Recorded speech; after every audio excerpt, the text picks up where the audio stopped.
No.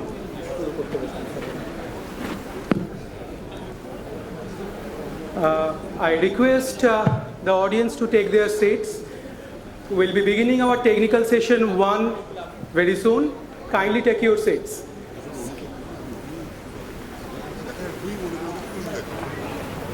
I welcome you all back for the technical session 1 of the dynamic processes of the Earth. The theme for this session is Archean crustal evolution with special emphasis on the Singhbhum Craton, Eastern India. The session will be chaired by Professor Dhrubajyoti Mukhopadhyay and co-chaired by Shri Sujit Kumar Das, Regional Director, AMD. I would request the chairs to kindly take their seats on the dais.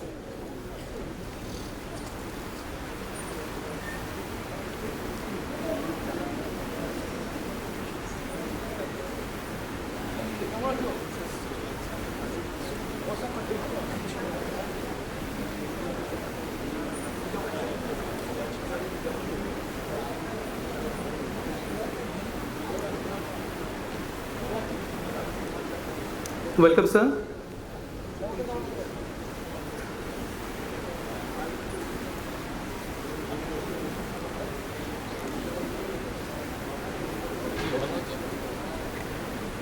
Now I will request our students to honor the chairs with flower bouquets.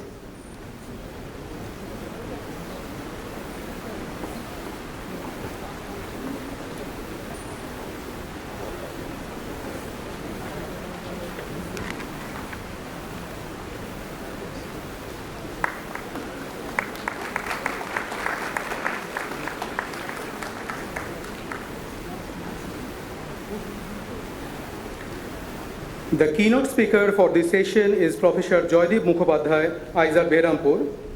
The timing for the keynote is 20 minutes, including question and answer. The following talks will be of 15 minutes each, including question and answer. Now, I hand over the session to the session chairs.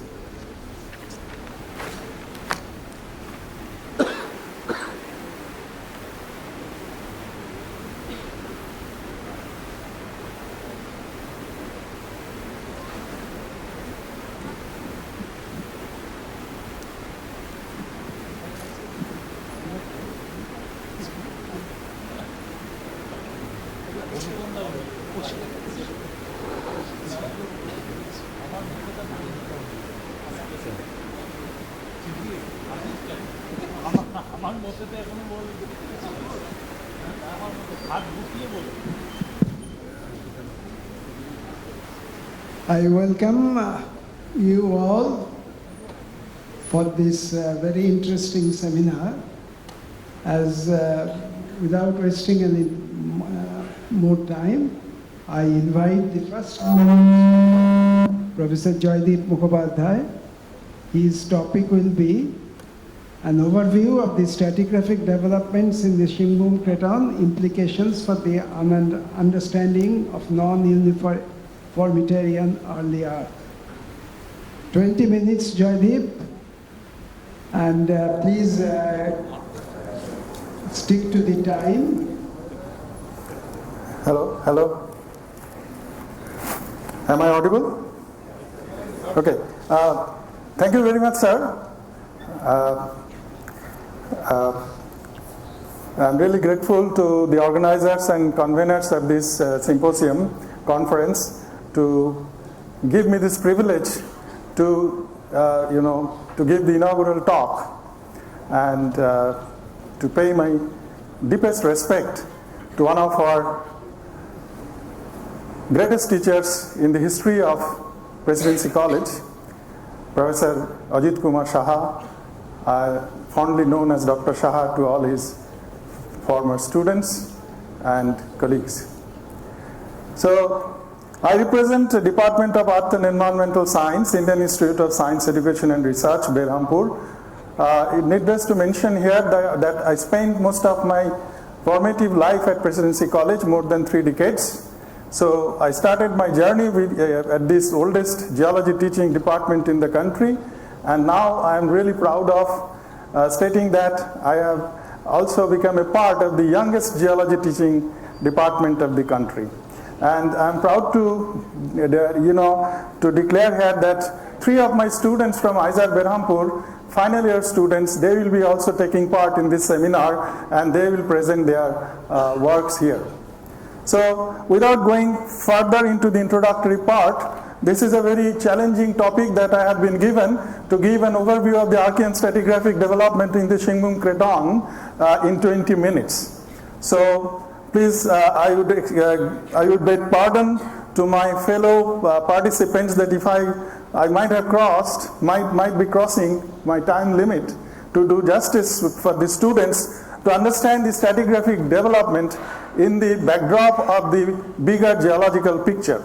So stratigraphy is not simply a science of memorizing something. It's intimately intertwined with our understanding of the dynamic development of the planet Earth. That's what I want to emphasize here in my talk. Okay, before going into the details of the talk, let me also recapitulate the contributions from the fellow alumni and the teachers of this department, none other than Professor S. Ray, Professor A.K. Banerjee, and of course Dr. Saha and Professor S.N. Sarkar, Professor Mihir Bose, and I also tried to compile the contributions made in recent times by some of my younger colleagues and students. Notably, you know, other than our teachers like Saha and Sarkar, Professor Mukhopadhyay, Professor H.C. Sarkar, we should remember Professor, now he is a professor, Professor Misra, Soumitra Misra, he is now in South Africa. He is a person who started the detrital zircon or igneous zircon dating from this lab of Presidency College in the early years of 1990. And then in recent times, we have very good contributions from some of the leading scientists like Professor Devashish Upadhyay, who is here, and his team, Dr. Trishrata Chaudhuri from GSI, Professor Shukanto Dev from Izar, Kolkata, and also our students. We are proudly I can mention the names of Dr. Shukalpo Chatterjee, Dr. Jaganmoy Joddar, and Saptarshi Mollik and Arupratan Manna, who are the ex-students of this department, who are now constantly contributing to the development of the ideas on the Singhbhum geology. So why should we study Singhbhum stratigraphy? So what is the motivation behind? We all know that our Earth has passed a history of non-uniformitarian processes that are not really akin to the present day processes.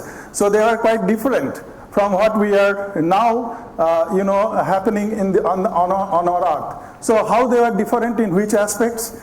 The non-uniformitarian geodynamic situations, the atmosphere was very different, life mostly in the nascent stage, and the crust was quite different, granite greenstone dominant, and later on by submerged continental platforms and the island arcs, and unique economic mineral deposits like iron ores, then placer uranium deposits, and last but not the least, the post-great oxidation event development in the oceans, particularly the boring billion or the Canfield Ocean. So all these global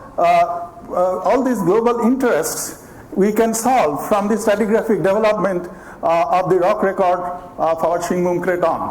So I will try to project this in my subsequent slides. So then the other point, why should we study Singhbhum in great detail? Because there are only 3 parts in this world which can give us this particular scope to study the rock records of such old time. So one is in Singhbhum Craton, the Barberton Greenstone Belt, then the Pilbara Granite Greenstone terrane and our Singhbhum terrane. They preserve the low-strained and lowly metamorphosed successions that are amenable to various geochemical proxies. All others are either highly metamorphosed or mainly dominated by plutons. So, in a very simple terms, the stratigraphy of Singhbhum includes 3 two particular elements. The central part of the craton is dominated by the TTG gneisses or the granitoids and the greenstone and some cover sequences, and it is bounded in the north by North Singhbhum mobile belt, some deformed metasediments and metavolcanics of reaching up to at least mostly greenstone but can reach up to amphibolite grade, and then in the south by the Rengali granulite belt or parts of the Eastern Ghat mobile belt. So these two boundaries are quite contrasting in their character. That can be taken up by my later speakers, but my interest is only on the cratonic part of this Singhbhum stratigraphy. So to begin with, the Archean cratonic nucleus is the most important component of the Singhbhum stratigraphy. It covers more than 95% of the area of the Singhbhum crust, and it includes TTG granitoids and greenstones ranging in age from 3.51 billion years to 3.1 billion years, then younger supracrustals of Meso-Eoarchean age and Meso-Archean granite. So this is more or less the Archean stratigraphy to sum up for the Singhbhum Craton.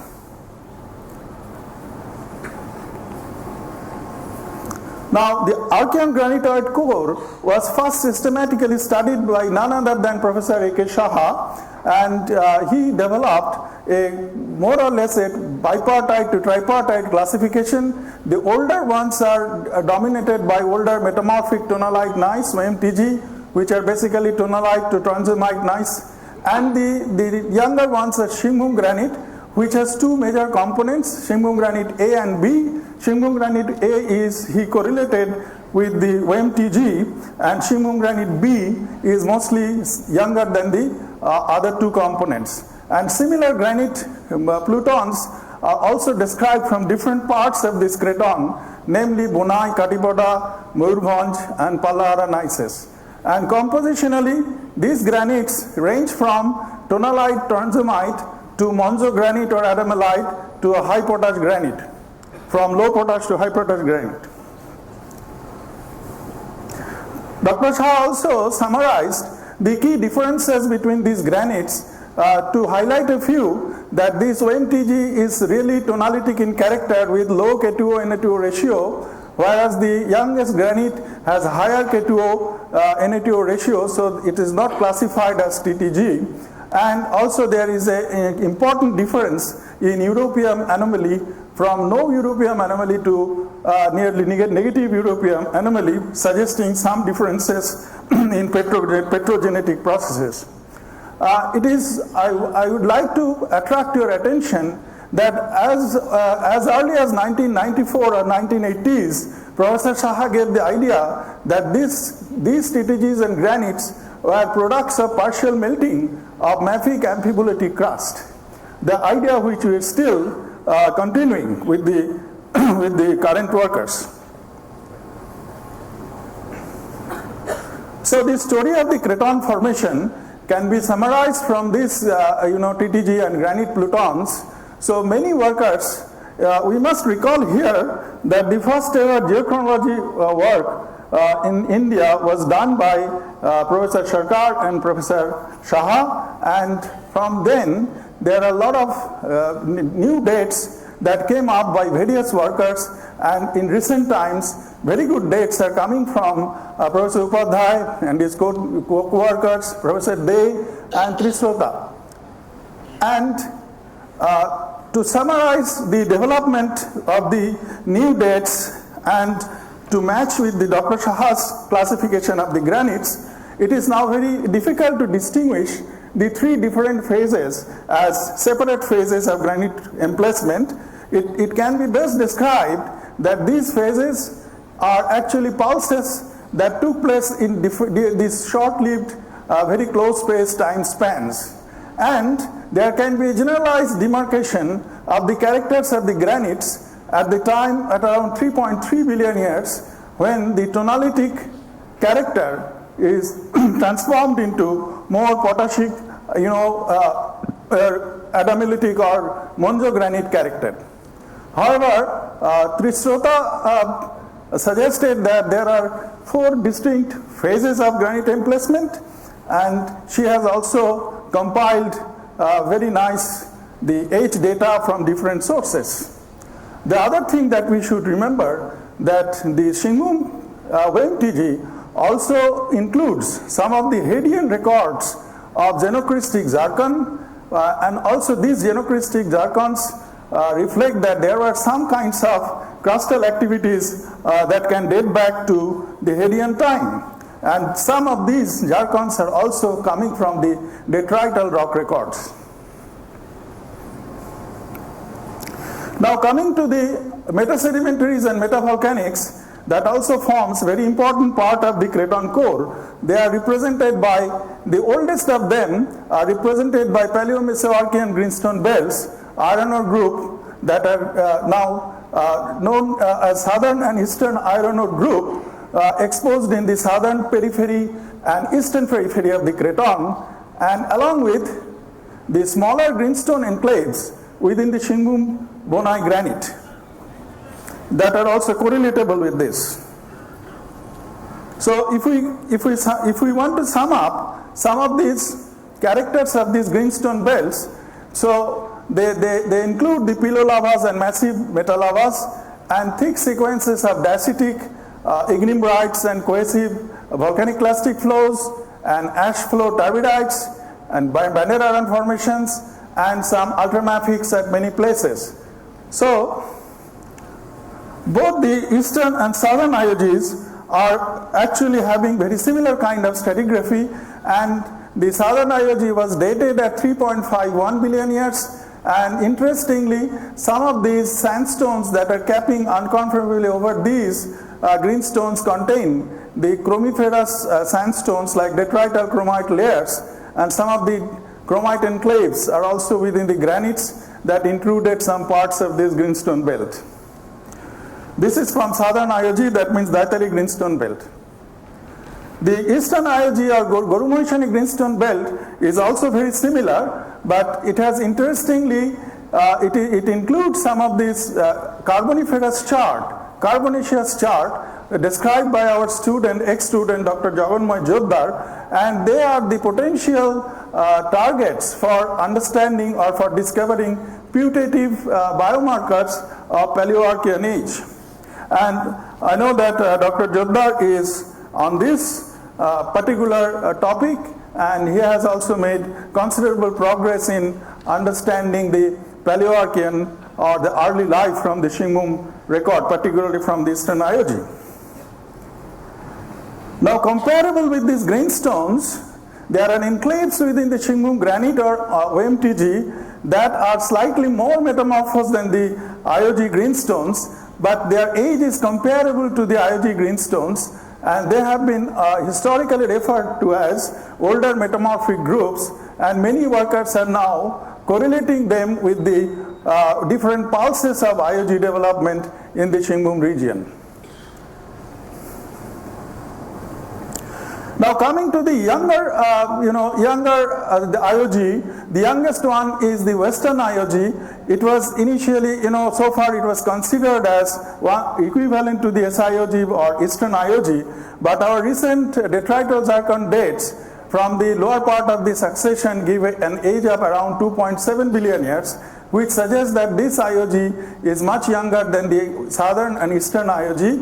And it includes a thick sandstone sequence at the base, and that sandstone is also having detrital zircon of 3 billion years. So this IOG also records development of shelf kind of sequence, which are slightly different from, characteristically from the eastern and southern IOG.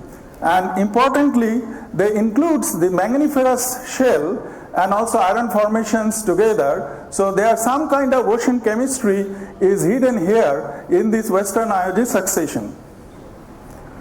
Notably, the base of the Western IOG succession is very interesting, and it includes a very thick sequence of sandstone or quartz-jarenite, super mature, and you can see that very well cross-stratified. Sometimes they have this signature of tidal bedding, and they developed on a paleosol, Keonjhar paleosol, which is about 3.0 billion years old. And this sequence of shelf arenites is very interesting from the point of view of the geodynamics and environmental development during the transition from Mesoarchean to Neoarchean time. So, if you ask me to sum up the stratigraphy of the Craton core, then it would be, I would like to go for this, that the detrital and genocristic zircon evidence from the Hadean and Eoarchean crust, then Paleoarchean greenstones, southern and eastern IOG, older metamorphic tonalite licenses, Singhbhum granite and equivalents, then a major hiatus with Keonjhar Paleosol, then lower parts of the Dhanjari succession, Mohagiri, Keonjhar, Mankharchua, siliciclastics and equivalents in Simlipal, a western iron group of the Koira, and unconformity, a profound unconformity, then comes the Mesoproterozoic Kolhan group. And if you want to go to the NSMB, there are other successions like Singhbhum group, Dalma volcanics and Dhanjari group that will be part of another topic, not in the core of the Craton. Now, what are the implications of this stratigraphic development? As I have told you that the seed was sown by Professor Saha and Professor Sarkar, and then the new workers or the younger workers have contributed immensely to our understanding of the geochronology and age of emplacement of these granites, and also explored the geodynamic significance of this granite emplacement. Now, the main contention is the opinions range from the geodynamic setting that they derive from the TTGs and granites, that the geodynamic setting was like stagnant lead or vertical tectonics until 3.5 billion years, and then to horizontal tectonics, then okay sir. So, and the other idea is like vertical tectonics comparable to stagnant lead and ocean plateau tectonics. So I would just like to mention some of the young workers that are those who are contributing in this, mainly based on the epsilon hafnium composition of the granitoid zircons, and the dilemma is between the subchondritic to superchondritic epsilon values, and based on this, Professor Upadhyay and his co-workers suggested mostly the horizontal tectonics, vertical tectonics to horizontal tectonics based on this zircon HF. Then there's a lot of data compiled by Bulusu Srinivas of NGRI and his co-workers, and they go for lead to plate to plume settings based on the subchondritic to superchondritic and mixed sub and superchondritic EHFT values. Then Professor Shukanta Dey, he is in favor of the ocean plateau crust formation. He also reported the superchondritic values of EHFT, but he is more akin to the idea of magmatically thickened oceanic plateau crust and vertical tectonics rather than plate tectonics. And in very recent time, the contributions from Priyadarshi Chaudhuri and his colleagues, and their findings are based on the error earth elements and some trace element compositions, and they showed that the TTGs with younging are actually coming from the greater and greater depths. So essentially they proposed the vertical tectonics, which is also comparable to the ideas set up by the Sukanto Dey and his colleagues. Jaideep, your time is up. Sir, I will take 2 more minutes, just allow. So now there is a dilemma with the zircon Re and zircon radiogenic isotope. So there is a duality of the emerging hypothesis. So if you consider epsilon hafnium values, so there can be a condition from vertical to horizontal tectonics. But when you consider the trace element and Re compositions, then it mostly goes for vertical tectonics. So we still need to work on this and to come into a consensus. So here comes the role of the greenstone belts. If you follow this stratigraphy, then it is like pillow lava, deep water volcanic turbidite, deep water bedded chart. So it is very comparable to the present day oceanic plateau setting. and whether we can consider is ocean floor spreading stratigraphy or not, that has also to be discussed. And the sandstones that are developed on the top of these greenstone belts, more than 1 kilometer or 2 kilometer thick, they are aggradational sediments, accumulation for long time stability and a passive margin, and they are mostly quadranites with less than 5% feldspar, which suggests extensive peneplain cratons with high chemical weathering in the source. So such thick shelf accumulation needs a huge supply of continental detritus. So how big was the first continent? That we have to think about. And the other very relevant point from the stratigraphy that comes is the story of oxygenation, both subaerial and oceanic. So in the Western IOG, at the base, we have some evidence of whips of atmospheric oxygenation, and internally in the stratigraphy of the Western IOG, there are evidences of pristine hematite within the chart that also says that some kind of ocean oxygenation at Eoarchean. So this means that the oxygenation signals at the atmosphere and also in the ocean coming from the Eoarchean age, so the atmospheric oxygenations cannot be far behind. So my concluding remarks, so we have this Eoarchean Hadean geodynamic models, more or less we came to a consensus. Then we have oldest oceanic sedimentation in Singhbhum, oldest record of oxic paleosol, oldest life, then Mesoarchean passive margin, extensive subaerial source, reduced paleoplacer, which we have not touched in this, manganese and iron deposition in Eoarchean shelf, so evidence of autotropism, and largest ore deposits which are also quite non-uniformitarian in character. So with this, I would like to remind to all of you that we should pay our deepest gratitude to our teacher, Professor A.K. Saha. So Professor Saha will be with us forever, and I am sure that you all agree that he was a visionary, extraordinary, much ahead of his time. Thank you very much. Thank you, sir, for a very nice presentation. As the time is short, with the permission of the chair, we have allowed maximum 2 questions from students only. Maximum. Or else we can discuss during the lunch time. Thank you, sir. Move by. So I think there is no questions as such. Thank you, sir.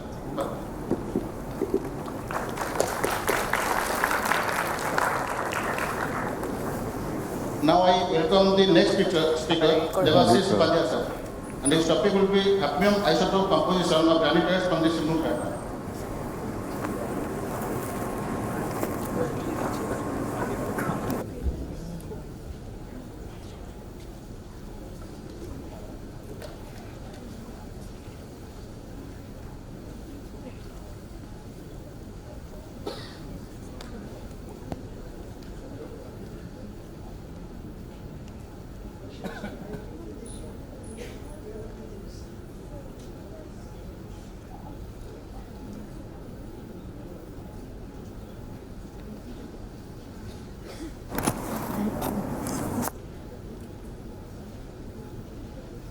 Hello, yeah. Okay, fine. Okay, then pointer left right और ये data की point करता है, ठीक है? Okay, I start. Okay, so thank you. So first of all, I'd like to thank the organizers for giving me this invitation to present here. So Jaydeepda has already covered the geology of the Singhbhum Craton, but I still cannot help start with this map, which is a classic map made by Professor Saha. So we all use this with different versions, different colors, but ultimately this was a fantastic map of the Singhbhum Craton that he came up with. And I was introduced to his work on the Singhbhum Craton from his classic book in 1994, which summarized all decades and decades of work he had done in the Singhbhum Craton.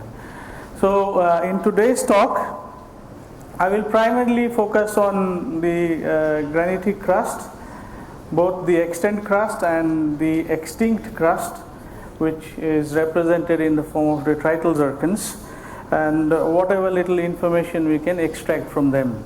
So I will not go into the details of the geology, etc., because that has already been very nicely summarized by Jadipda. So primarily, if you look at the granitic crust of the craton, if you look at the traditional geological units that have been classified, they comprise part of the older metamorphic tonalite gneisses, the Singhbhum Bonai granite complexes, the younger Mayurbhanj granites, etc. So most of these are, they belong to the TTG suits and the potassic granites. So strongymites predominate and granites with some tonalites. And if you look at the sources, so both juvenile as well as the recycled components constitute their sources.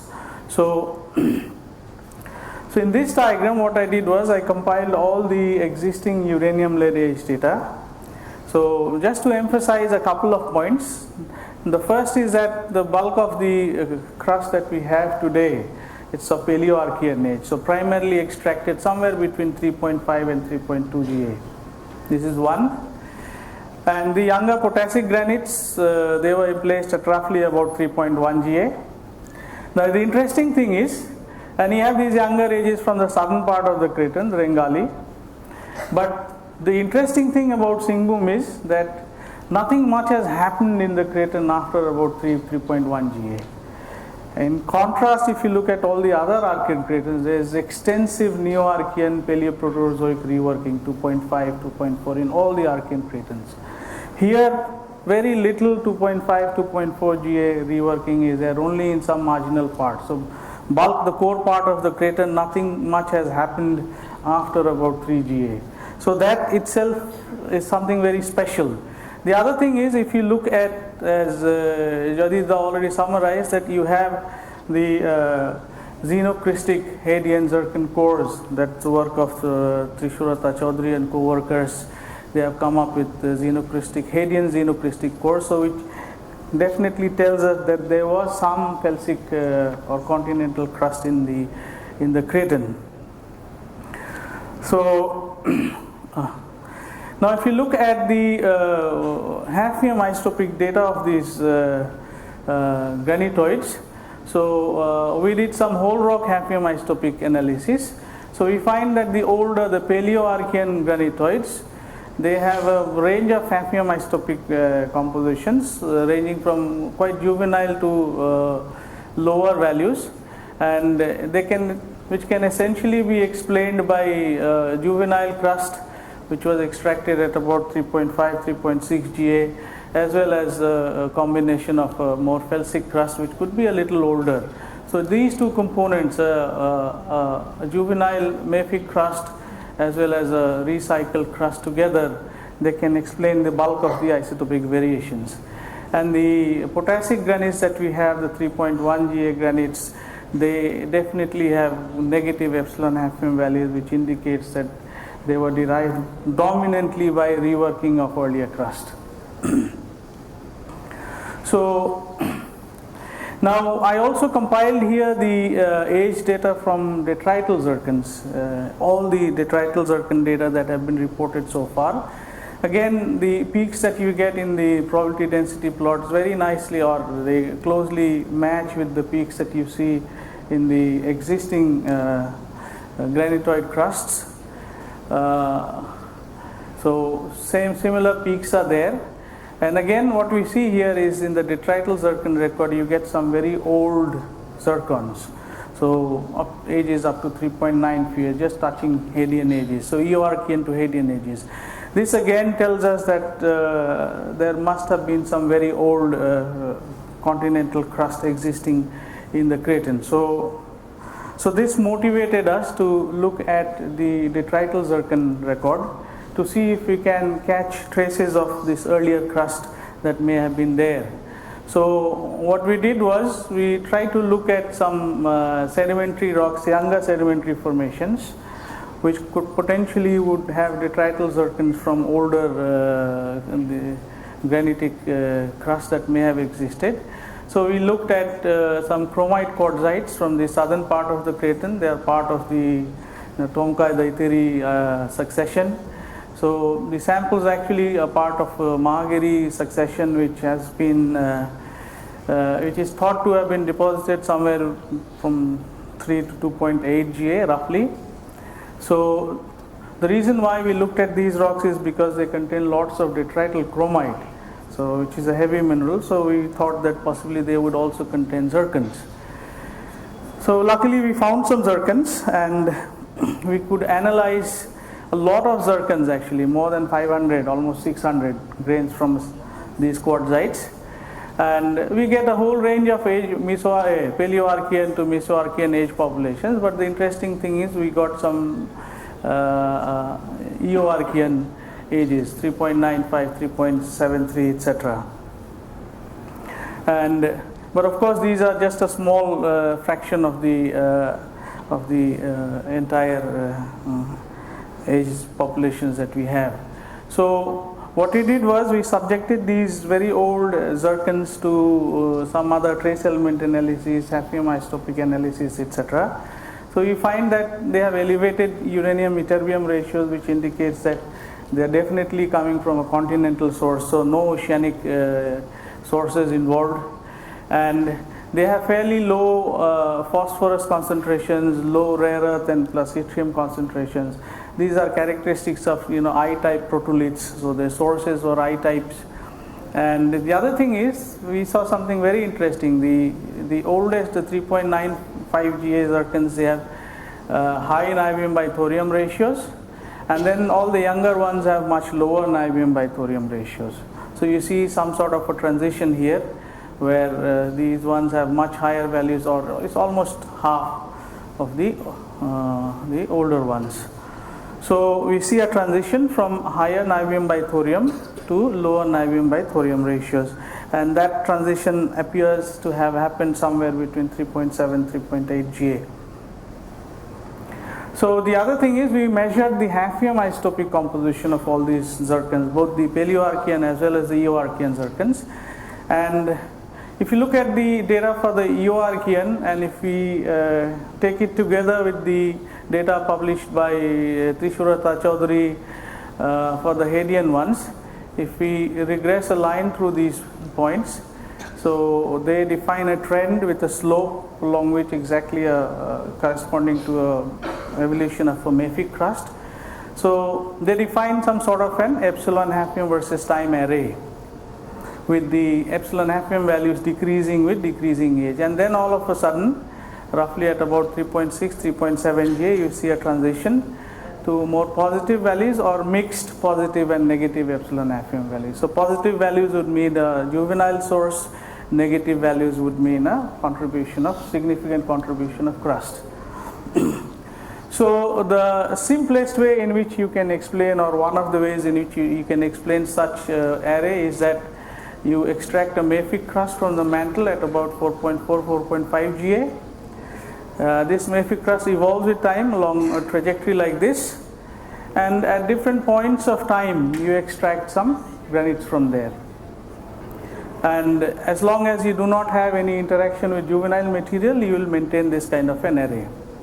As soon as you introduce juvenile components into it, then you see this transition happening to more positive values. So what we see is that we see a transition from crust-like hafnium isotopic composition to mixed crust and mantle-like values somewhere at about 3.6, 3.7 GA. So again, this is the same thing shown here, that you have this crustal reworking array here, starting from about 4.3, 4.4, and then somewhere at about 3.7, you have this transition. And the interesting thing is, when the time when you have this transition, this also roughly corresponds to the model age when the protoliths of the existing Paleo-Archean granitoids were derived. So this one here, so they were extracted. So these are the existing Paleoarchean TTGs, granites, etc., granitoids of the crater. So their protoliths were likely to have been extracted somewhere at this point of time when you had this transition. So the thing is now people are realizing that this kind of transition in the hafnium isotopic composition, it's not that we are seeing it only in the Singhbhum Craton. This has now been found in many other Archean cratons. For example, in the Slave Craton, you have a crustal reworking array here, and then you have a transitioning to a more juvenile values, Jekyll zircons. This is the Singhbhum Craton, Wyoming province, Pilbara Craton, and so on. If you look at this stacked probability density plot, you see that all the zircons which are older than about 3.8 Ga, they all have negative epsilon hafnium values, and after that you clearly see a shift towards higher values of the epsilon 176 hafnium. So somewhere at about 3.8. So either shift towards higher, or there is a bimodality where you have both higher as well as lower values. This is exactly what we also see in case of the Singhbhum Craton. So clearly this appears to be something that is not unique or localized to the Singhbhum Craton. This appears to be something that has happened globally in major Archean cratons. So the point is, what we can understand from this is that if you look at the crust forming scenarios pre and post 3.6, 3.7 Ga, we see that prior to 3.7, 3.6 Ga, the granitoids at least appear to have been formed by remelting of Hadean crust, mafic crust, with little or no juvenile input. That is how you can explain this array. And by about 3.6, 3.7 Ga, you have new juvenile addition, and therefore you see this values between crust and mantle-like compositions. So not only that, one of my students compiled all the geochemical data from the granitoids. So Sir, 2 more minutes, please. Okay, I'll just finish. Yeah. So we see that somewhere at about 3.7, 3.8 Ga, you have a significant change in the granitoid chemistry with SiO2, Na2O, lanthanum biterbium, strontium, yttrium increasing. So you see a decrease in niobium thorium ratio, increase in niobium tantalum anomalies, increase in light and heavy rare earth fractionation, and you also see, interestingly, a shift in the titanium isotopic composition. So the granitoids older than 3.8 Ga, they have heavier del 49 titanium. So del 49 titanium variation is a reflection of nature of the source. So heavier values correspond to tholithic sources, lighter values correspond to more chances of having a calc-alkaline protolith. So you see that the del 49 titanium, the earliest change in del 49 titanium happens somewhere at about 3.8 Ga, from higher to lower values. So clearly you see it in a lot of things. So this transition is happening not just in the hafnium isotopes, but in other isotopic systematics as well. So normally this has been explained by this transition from shallow level to deep seated melting of basalts. Now whatever that mechanism was, that is debated. It could be thick crustal pile or thick plateau, etc., etc. Or people have also argued that this could have been a transition from a shallow level impact melt to deeper melting after the late heavy bombardment. So now all these things, they mostly deal with variations in trace element ratios. So trace element ratios are sensitive to depths, etc. So they tell us it's clear that there was a transition from shallow to deeper levels of melting. There's no doubt on that. There's no question. The question is how and where that may have happened. Now, so this shallow to deeper melting, just 1 minute, can be explained by shallow to deeper melting. They can explain the trace element variations, etc., but they cannot explain the isotopic changes unless you have change in the protoliths, etc. So what we argue, or what I argue, is that these kind of fractionation happens in an arc-like environment, and these are also where you add juvenile material as well as recycled older components. So my idea is that there was a transition from shallow to deeper levels of melting, but that transition happened in a way that you created environments where the processes that operated were similar to what may be operating in arcs, etc. So that way you can explain both the trace element variations as well as the isotopic variations that we see. So that is all from my side. Thank you.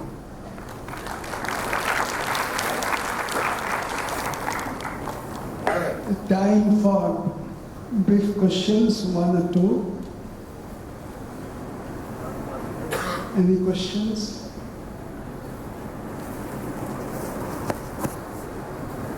So if there are no questions, we can move to the next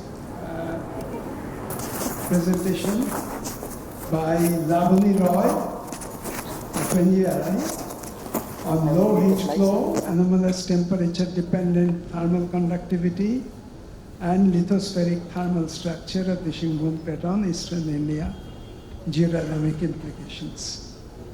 Lavani, please.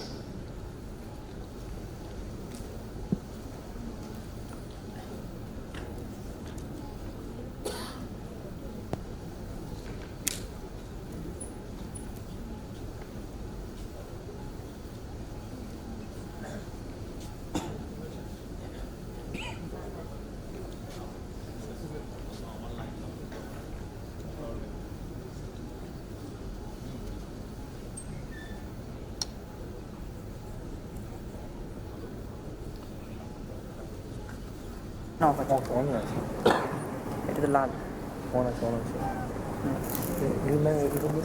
আচ্ছা ma'am একটা কাজ করতে পারেন, হাতে নিয়ে নিতে পারেন কোনটা হতো আসছে না তো? হ্যাঁ এবার আসছে, একটু জোরে বলতে হবে। So now, good afternoon everybody in the hall, Professor Mukhopadhyay. So I will tell mainly about that. From the morning we are listening many things, and in end of this session I will learn more about the Singhbhum Craton. So my work in the Singhbhum Craton is started in 2015. So when I was going through all the literature, so I contacted Professor Mukhopadhyay sir, and he told now actively working Sukanto Dey, so you talk with him and start working, because our study needs geological background and in the field also. So I worked with him few years, and here I will present mainly the how is the heat flow. So still now there was no data was heat flow was available in the Craton. So I will tell about the heat flow and the different thermal properties of the rocks, especially in the granitoids, how it is varying from the north to south in the different granitoids, and finally I will tell about the thermal structure. So my talk is slightly different from the morning what we are listening, but I will learn more from all of you, and I also want to take some suggestions where I am getting problem to interpretation of some data. So my outline of the talk is, the first I will tell the motivation, and then Singhbhum Craton, a brief geology, then how I have done the sampling, and then thermophysical properties, mainly thermal conductivity, density, heat production of the rocks, and then we have measured thermal gradient in the boreholes, and we have calculated the heat flow, and then we have used that to make the 1D thermal structure, and I will tell about the implication. So when I started in 2015, there was no thermal data in terms of the thermal properties or heat flow, and we know the Singhbhum Craton is the oldest craton in the Indian Seal. That is one thing, and it is surrounded by all the mineralized zone. So that was the main motivation for my study. So when I started study, so these are the data available at that time. So we have data from the Bundelkhand Craton, and also from the Western Dharwar, Eastern Dharwar, and Bastar Craton, a little data was there, and then in the Aravalli. So what we can see from this data that mainly Bundelkhand Craton and Dharwar Craton show low heat flow. Low heat flow means it is less than 50 milliwatt per meter square, whereas the Bastar and Aravalli shows more than 50 milliwatt per meter square. And Singhbhum Craton, there was no data. So the objective of my study was that time the thermal properties of the rock. So this we have done, and we have reported in different journal also. Then this heat flow distribution, and then crustal thermal structure and implications. So just now Professor Mukhopadhyay and Dr. Devashish has explained the geology of the craton. So my study area mainly is the core of the craton, and I have concentrated in the granitoids rocks. So there are different phases of the granitoids when I started the work, and so I have given the name SBG 1, 2, 3 in the samples characterization. We have collected about 204 samples. This is the coverage. Left side figure shows the coverage of the samples. So 204 samples collected, and when I was collecting the sample, then we have given according to the geographical location, northern, central and southern region, like that. And then when we analyze the sample, we found that in the northern region what we have collected, those contain different types of the granite rock and OMTG also. In the central region we have covered OMTG and phase 3 samples, and in the southern region we covered phase 2 and phase 3 samples. And then we have collected the temperature data from the boreholes. So we have measured in for 52 boreholes initially, and then after analysis we got only 12 boreholes where we could do the heat flow calculation, and the borehole depth were 200 to 400 meter. And all the 200 samples we have done the geochemical analysis, and whatever I got from that result I have tabulated here. So because when I start studying, I have started in the region wise. So what I found here that from all the phases of the rock as well as OMTG, they shows slightly different characteristics region wise also. So this is the data, chemical data, which shows that result, and that has been used afterwards for the characterizing the thermal properties. So this is the laboratory where we have measured the thermal conductivity at the ambient temperature 25 degrees centigrade and then up to 300 degrees centigrade at elevated temperature. So up to 300 means generally we took 50 degree differences, so 50, 100 like that, we go up to 300 degrees centigrade. And this is the sample I shown one. This is the sample size generally we used, so 2-inch dia and then 2-inch height approximately. So this is the thermal conductivity data.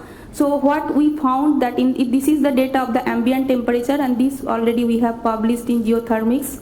So what we got, I will just tell in one line, that from the north to south when we are going for the different phases of the rock, so what we got in the northern part we got the lowest thermal conductivity, and in the southern part we got the highest conductivity.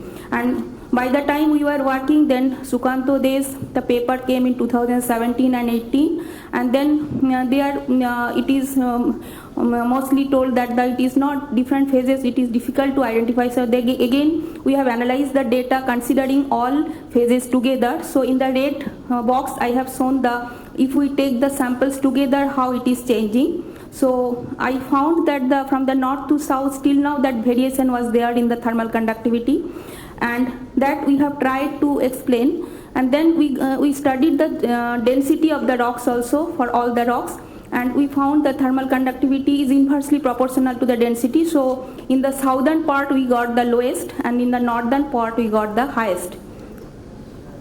So this we have tried to explain with the source rock composition. So we found that in the source rock also from the north to south there are variation, and we could explain the variation in terms of the source rock. And then from the subset of the rock we have studied thermal conductivity at high temperature. Thermal conductivity varies with both temperature and pressure, and but up to 300 degrees centigrade means up to mainly upper crust and middle crust. It mainly depends upon the temperature. So but the pressure part we can take some constant value up to 5%, and then we can model it. And for the up to 300 degrees centigrade there is no effect of the radiation part. So in the first equation what we are seeing, that is first part is the conduction and second part is the radiation. So up to 300 degree mainly conduction takes place. So we have taken the first part, and then we have in the right side figure you can see that different type of granitites how it is changing with the temperature, and we can see that in the blue I have written the drop in the thermal conductivity. So we can see the thermal conductivity drop, that means from the 25 to 300 degree centigrade it is 18%, 19%, and in the Pala Lahera that is 25%, that is the maximum drop. So there is slight variation from the older granite and the younger granite, drop is different, one thing we got. And then and the red one shows the temperature coefficient. What is temperature coefficient? In the right side equation you can see the B, that is the temperature coefficient, means how the temperature, with temperature thermal conductivity is changing. And we can see the temperature coefficient is 0.8, 0.9, 1.2, it goes up to 1.2. But from the literature what we find, for the upper crustal rock generally temperature coefficient is 1.5, that is the average temperature coefficient is considered for any modeling, thermal modeling. So in the Singhbhum Craton, that's why in the title I have given anomalous temperature thermal conductivity variation. So here we got 0.8 to 1.2, and that values we have used in the modeling, I will show. And another thing what we got, that in this temperature coefficient there is literature about 6 or 7 samples earlier reported, and then we have studied Indian granodites also, and this is the total data. What shows that there is a distinct variation between the granodites for the temperature coefficient. For the alkali granite to monjogranite it shows higher value, but if we go to the granodiorite, tonalite to quartz diorite, it shows lowest value. But although in the Singhbhum Craton granodites we found these are monjogranite to granodite from our samples, but it is showing like in nature like granodiorite to tonalite rocks. Why? I don't have any answer, so I wanted to show you so that I can get some suggestion from you also. And then we have studied the rocks for the heat production. Heat production means what is the heat by the different long-lived radioisotope uranium, thorium and potassium, and we have studied those properties in our lab through gamma ray spectrometer.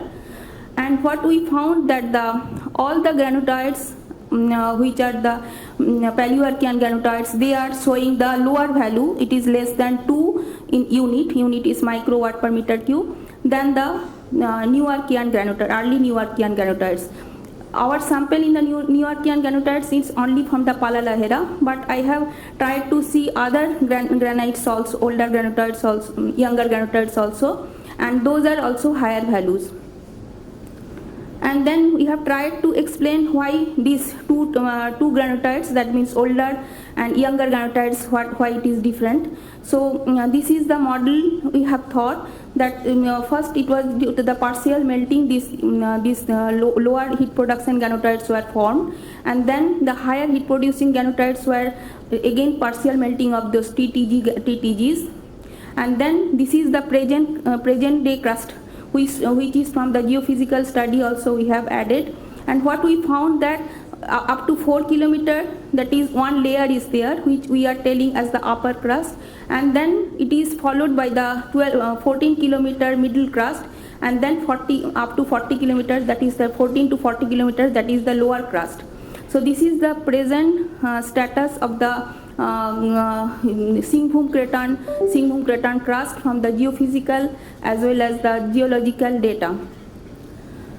Then we have done the temperature measurement. This is the temperature measurement setup. So we have collected, as I told, we have total collected 52 temperature depth profiles from the boreholes, and these are all the data. And then we have analyzed the data, and ultimately we got 14 profiles which we can use for the heat flow study. So what we got from this data is that the thermal gradient is 8 to 11, we can say, or 12. So 8 to 12 millikelvin per meter, but degree centigrade per kilometer, whatever unit we tell. So it is from 8 to 12. So it is lower than in general what we get from the most of the area. And then we have tried to see how much past climate has diffused inside the earth, and we found that it has gone up to 150 meter, and that is useful for finding out the correct heat flow values of the area. So finally we got the heat flow of this craton is from 23 to 33 milliwatt per meter square, and average is 29. And if we see globally, this is the lowest. It is one of the lowest globally, and Indian it is the lowest among all the cratons. So I will show in one figure how it is. Two more minutes to go. Yes, yes. So this is the heat production model, left side figure we have shown, which is based on the model, crustal model we have made, and all the parameters we have used. And right side we have shown 1D thermal structure of the craton. So what we got is that initially I showed you that all the 4 cratons, how was the values of the heat flow. Here I have added the Singhbhum Craton. So Singhbhum Craton is the lowest, 29 average. All others are more than 30. And but temperature distribution, another thing is that temperature distribution, although it is low heat flow, there are anomalous thermal conductivity, many things are there, but ultimately we arrived that thermal structure is not very different from the other cratons of the India, that means Dharwar or Bundelkhand.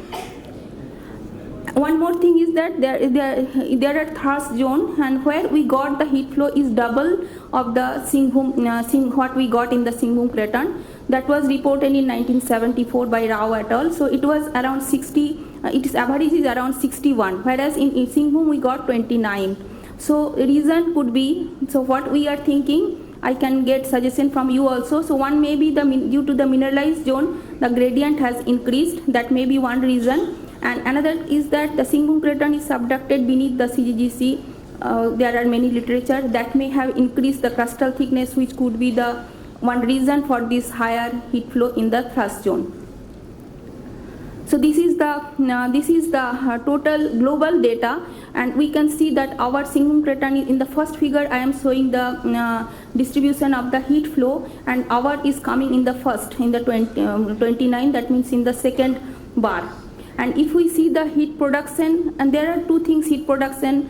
What is heat production of the rock? Then heat production of the total crust, and one is total heat production, aerial heat production. So if we see those also. Considering all cratons, this is the lowest. Yeah. So what we got is that thermal conductivity variation shows very wide range. Already I told all this thing. And then thermal conductivity varies spatially, as well as conductivity from the northern, central to southern. And then the temperature coefficient is anomalous here compared to the other cratons. And also heat flow is the lowest. And in spite of so much thing, what we got that the moho temperature or crustal temperature variation is not much different than the other craton. These are some field photographs. Thank you. Thank you. One question we can take from the students. Yeah. I want from students first. Okay, sir. You can ask. Okay, I know this first. What is the reason for this?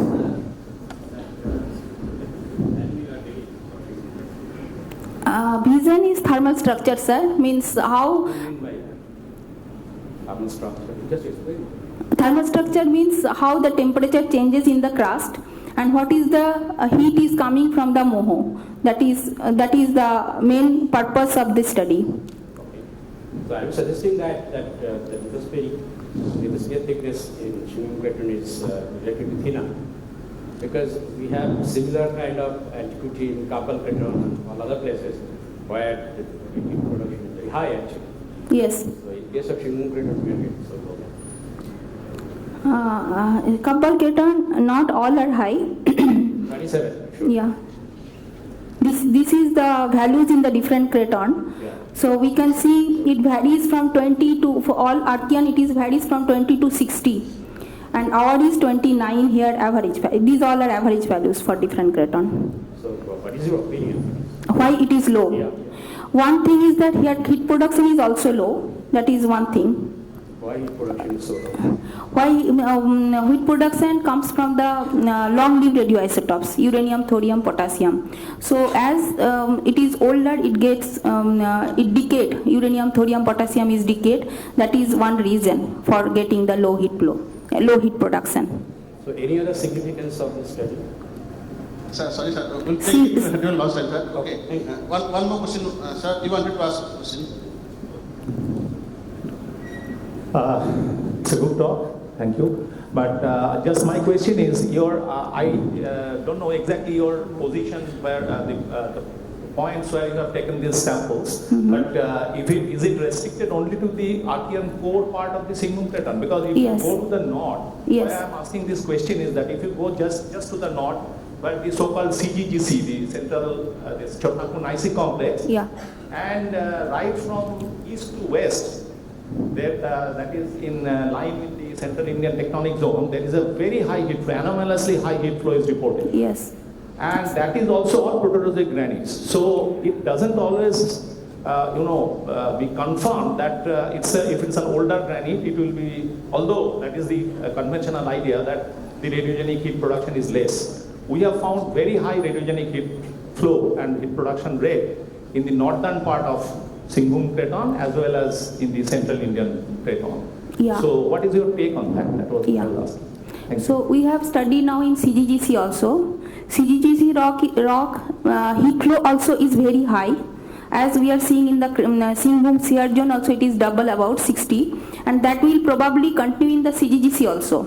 So as soon as we cross the Singhbhum Craton, we are coming in the shear zone, and then now we have data on the CGGC also that is showing very high in terms of the heat flow. So here there also heat flow is 60-70, and if you go in the Damodar also, Damodar Valley, there also it is high. So this is the particular region, it is very low.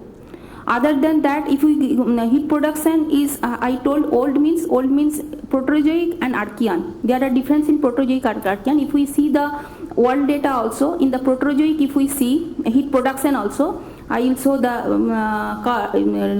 this frequency diagram. So if we see, this is the heat production diagram which shows values from 0.4 to 2.8 or 3. So, so within Archean also there are so much variation worldwide. It is not only in India. Even in India, if we go in the Bundelkhand Craton, there we get the heat production average 5.5. Whereas in the Singhbhum Craton, we are getting 0.8, 0.9, 1, maximum 2 for the different type of granodites. But in the Bundelkhand Craton, we have reported heat production 5.5, 4.4 like that. So within granodites also there are many too much difference, although those are similar type, Monjo granite or similar type, but maybe due to the crustal evolution, different crustal evolution or something else, that concentration of the uranium, thorium, potassium is different, and that gives the more heat production. It is not always in the Archean or proterozoic, but in general Archean is, as we are going in the age, that means if it is proterozoic, it is more heat production. Thank you. Actually, I will discuss more. Actually, finally, I had a question, but it is not actually a question, it's rather a sort of comment you can take. Yeah.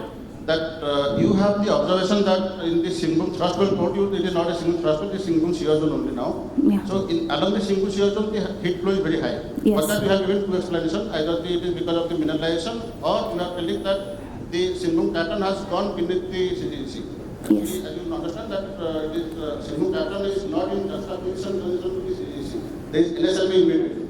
And the high heat flow that we are getting in the SSZ, it may not be alone due to the mineralization that is present. There are some other explanations for it which is possible. But thank you for the observation. And it is it may be other explanation also possible. These we are thinking too. Yeah. Okay. Thank you very much for your Yeah. Thank you. Thank you. I would like to invite the next speaker. Interest also, I would like to learn from that also. Manoj Kumar Ojha, he will be discussing about Iranian-age geochemistry as a proxy to understand Iranian metallurgy in Proterozoic India.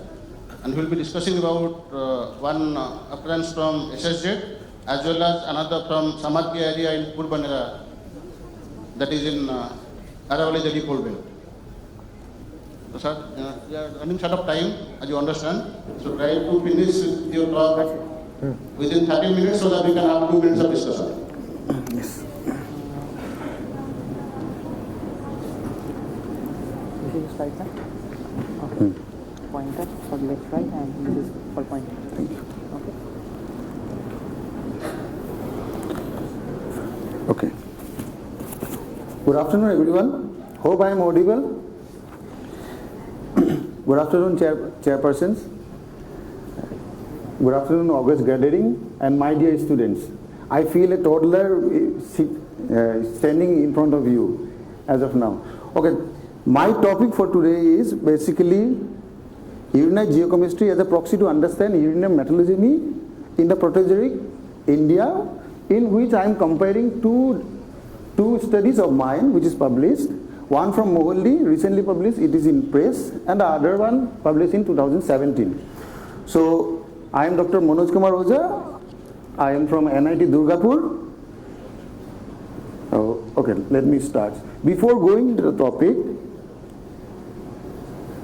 as we move forward towards a future driven by clean energy, high-tech industries and strategic resource, critical minerals which has evolved in now current challenges has taken a big role as of today. In present scenario, critical minerals are actually not minerals, they are basically elements which are of immense importance related to clean energy. So Ministry of Mines in 2023 has characterized 33 critical minerals, in which uranium and rare earth elements are a part of those. Now, what are the challenges? The challenges related to critical minerals is that it is limited supply due to geological scarcity, environmental impact is associated with that, and geopolitical issues. However, associated this critical mineral, mainly rare earth elements, including uranium, they are mostly associated with uranium deposits, and they are invariably found along with uranium deposit. And a recent study in 2020 by Raju, he has suggested that at least more than 60% of the critical minerals can be extracted from the byproducts of such kind of deposit or mine tailing. However, this is a challenge which I am trying to come with an idea which I will be discussing in the last slide. So before going into the topic, let us understand some salient features about uranium. So uranium is basically a strategic mineral, or you can say a critical metal, which is economically and politically linked to the country's development. The element is enriched in the continental crust. The processes that affect the continental crust eventually has... Please come to the topic because we have limited time. Yes, sir, I am coming. So it is directly related to the enrichment and mobilization of uranium. Uranium has a time-bound characteristics, and most of the uranium deposits are basically concentrated in the Proterozoic era, which includes Athabasca, Olympic Dam, from Eoarchean rain, from the other part of the country, including India, Singhbhum and Kudappa. This is a map which is prepared after AMD, in which AMD has reported more than 200 plus prospects from ADFB, and Singhbhum Craton we already have. You may skip these things and come to your topic. Yes, sir. And Singhbhum Craton already has 6 working uranium mines. Uranium geochemistry. Uranium geochemistry is very important because the mineral is non-stoichiometric. It can accommodate various elements, which includes rare earth, yttrium, thorium, calcium, iron, and this incorporation is primarily a function of temperature and element availability, and it can also reduce or substitute radiogenic lab. Thereby, whenever chemical dating is being done related to uranite, we should take precautions. Now, come to my study area. So, these are the 2 study areas which I am comparing. One is Mohalli deposit, the other one is Purbanera prospects.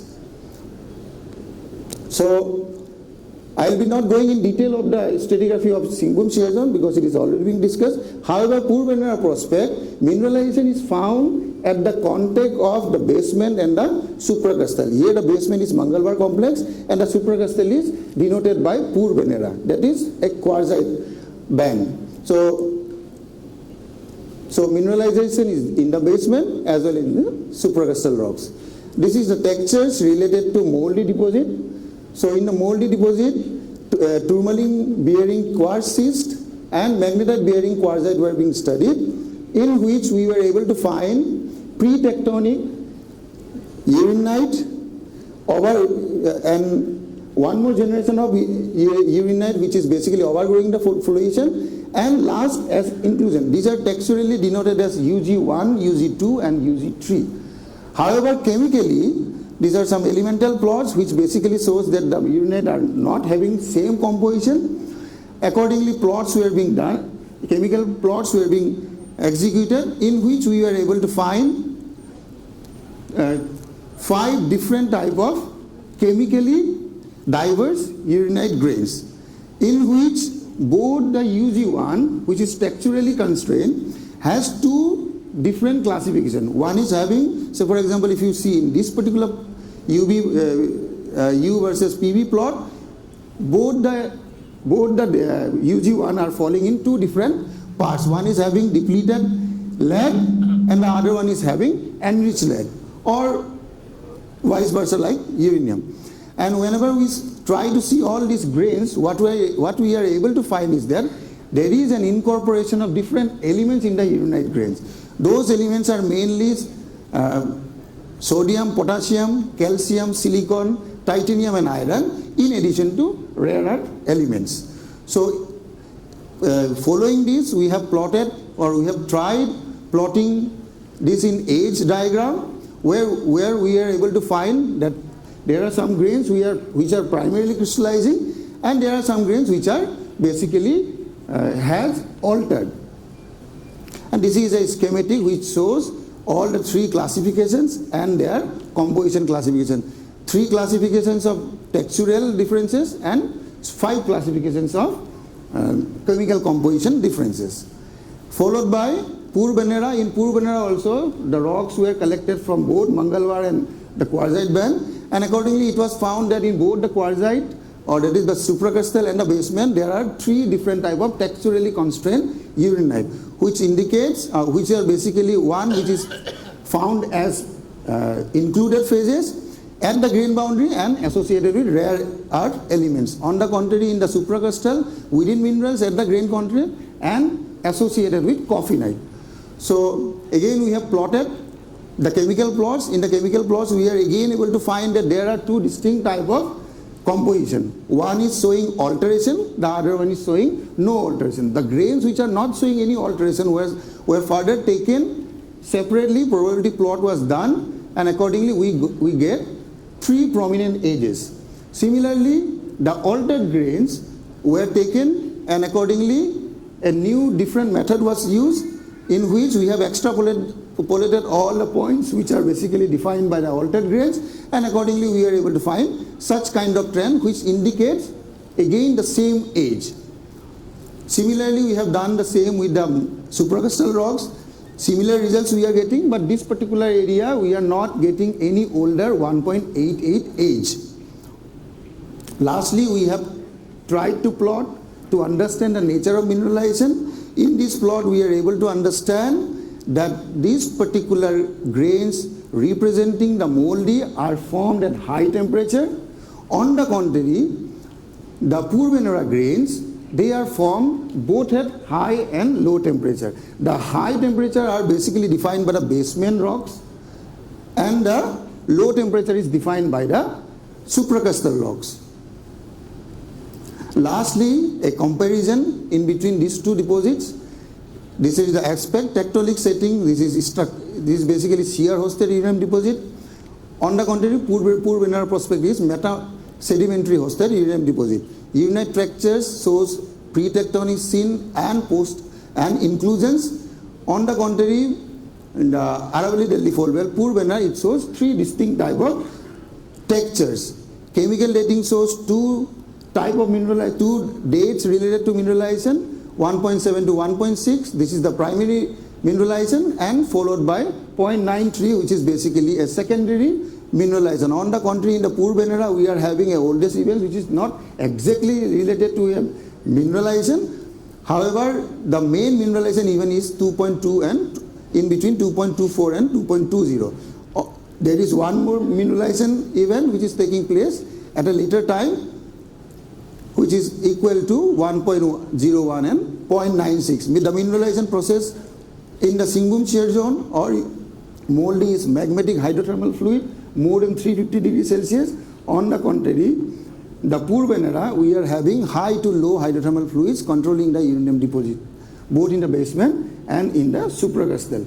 Element substitution, in the moldy we are having rare earth, yttrium, calcium, iron, replacing uranium and lead. Similar evidences we are also having from the Purvanera, but in Purvanera, the supracrustal being affected by more silica. Thereby they are associated with coffinite. Hydrothermal influence, strong fluid interaction leading to uranium and rare earth plus yttrium remobilization, multiple hydrothermal events altering uranite chemistry.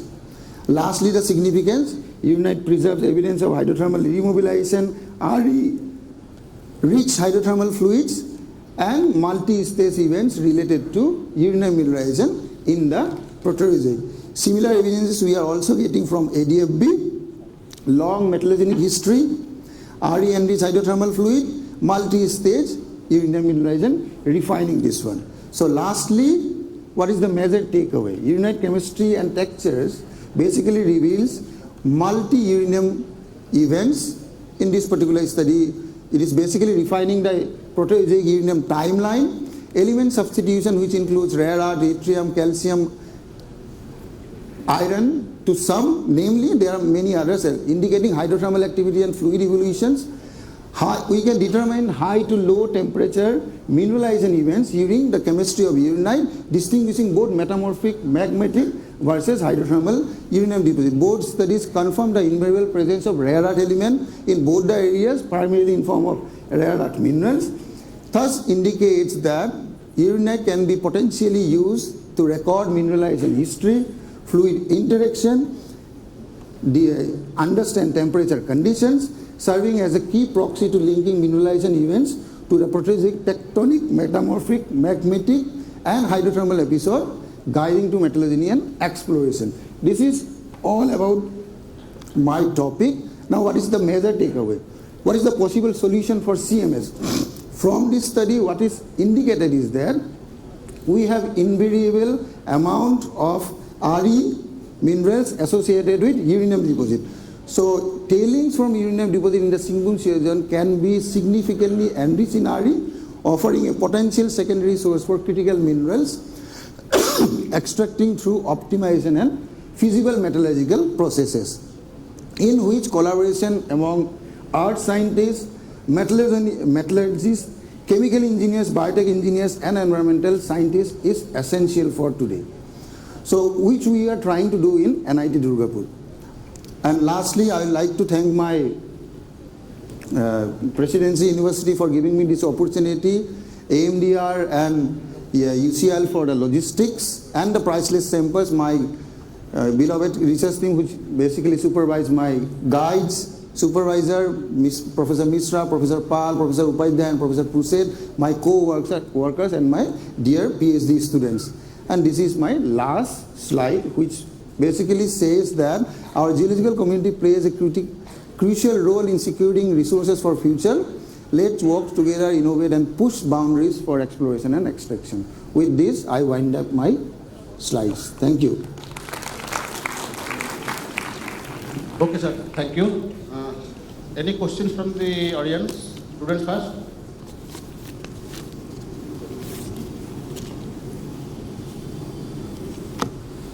From experts? Yes, sir, please. Sir.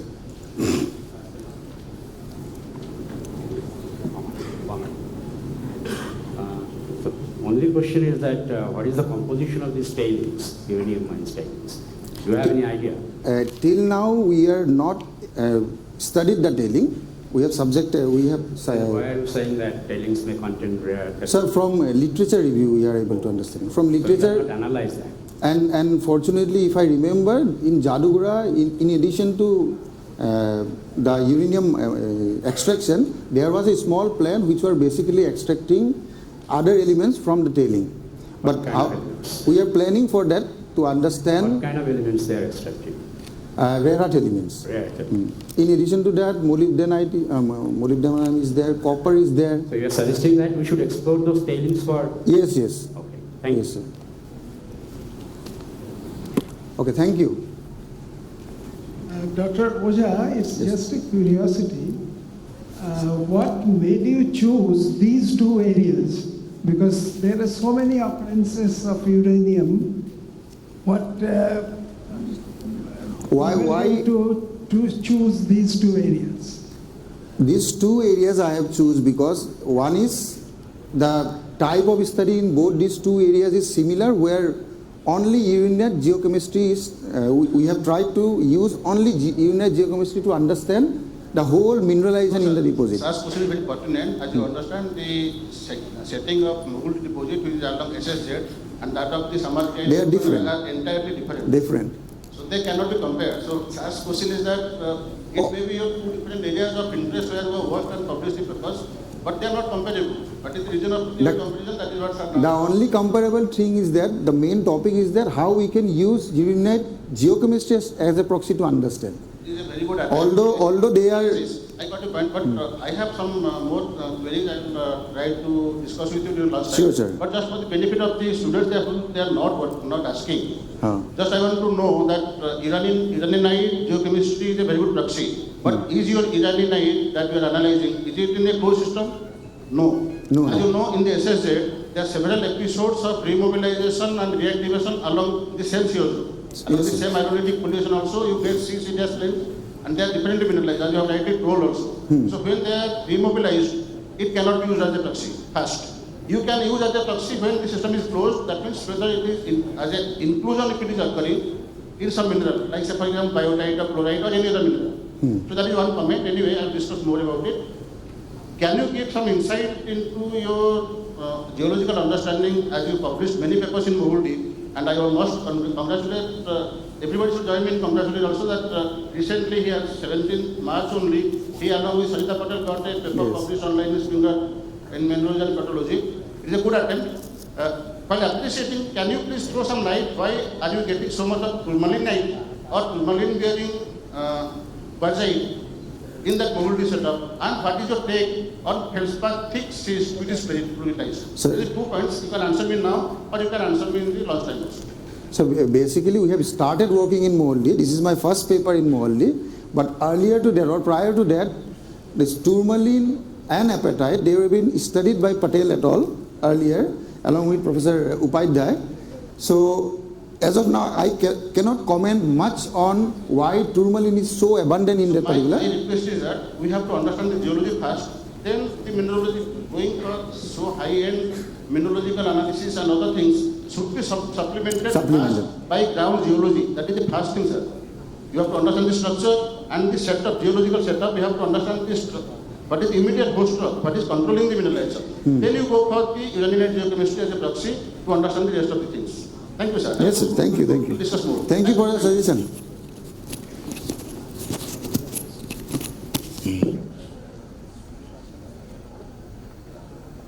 Sir, now I welcome our next speaker, Madam Mudita Tate, and she will be discussing about investigation of Mayurbhanj gabbro-anorthorite complex of Singhbhum Craton through petrography and geochemistry, shreds of evidence.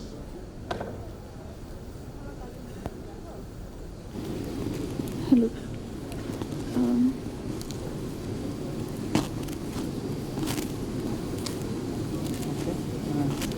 Use the pointer. You can change it from here, and this is if you have to point. Okay. Use the red switch, and this for slide change. So good afternoon, everyone. I am showing the work which I am doing from last 1 year. So my topic is investigation of Mayurbhanj gabbro-anorthorite complex Singhbhum Craton through petrography and geochemistry shed of evidences. First I will be discussing about the geology of the Mayurbhanj gabbro-anorthorite rocks and its and I am comparing with the Bola-Noshai anorthorite complex, which is situated just in the southern of the Mayurbhanj gabbro-anorthorite complex. So Mayurban Cabron-Earthside complex is intruded in the metavolcanics and meta-sedimentary sequences of the iron ore group, and it is intruded in the 3.1 gigaannum Mayurban rocks, and the major rock types are anorthosite, leucogabbro, leuconorites and gabbros. And the titanium and titanomagnetite phases which are found with the association of gabbros suggest that there is iron titanium rich thollitic basalts are there, and these are generated at the transitional depth from garnet to spinel to garnet regime. And the Bolan-Oshai anorthosite, another my study area is Bolan-Oshai anorthosite complex, where Shishir Mandal sir did a great job in this area. So my area is more towards the gabbroic rocks which is found in these areas. So there are basically two units. First is ultramafic unit, which is in the lower part, and the upper gabbroic unit.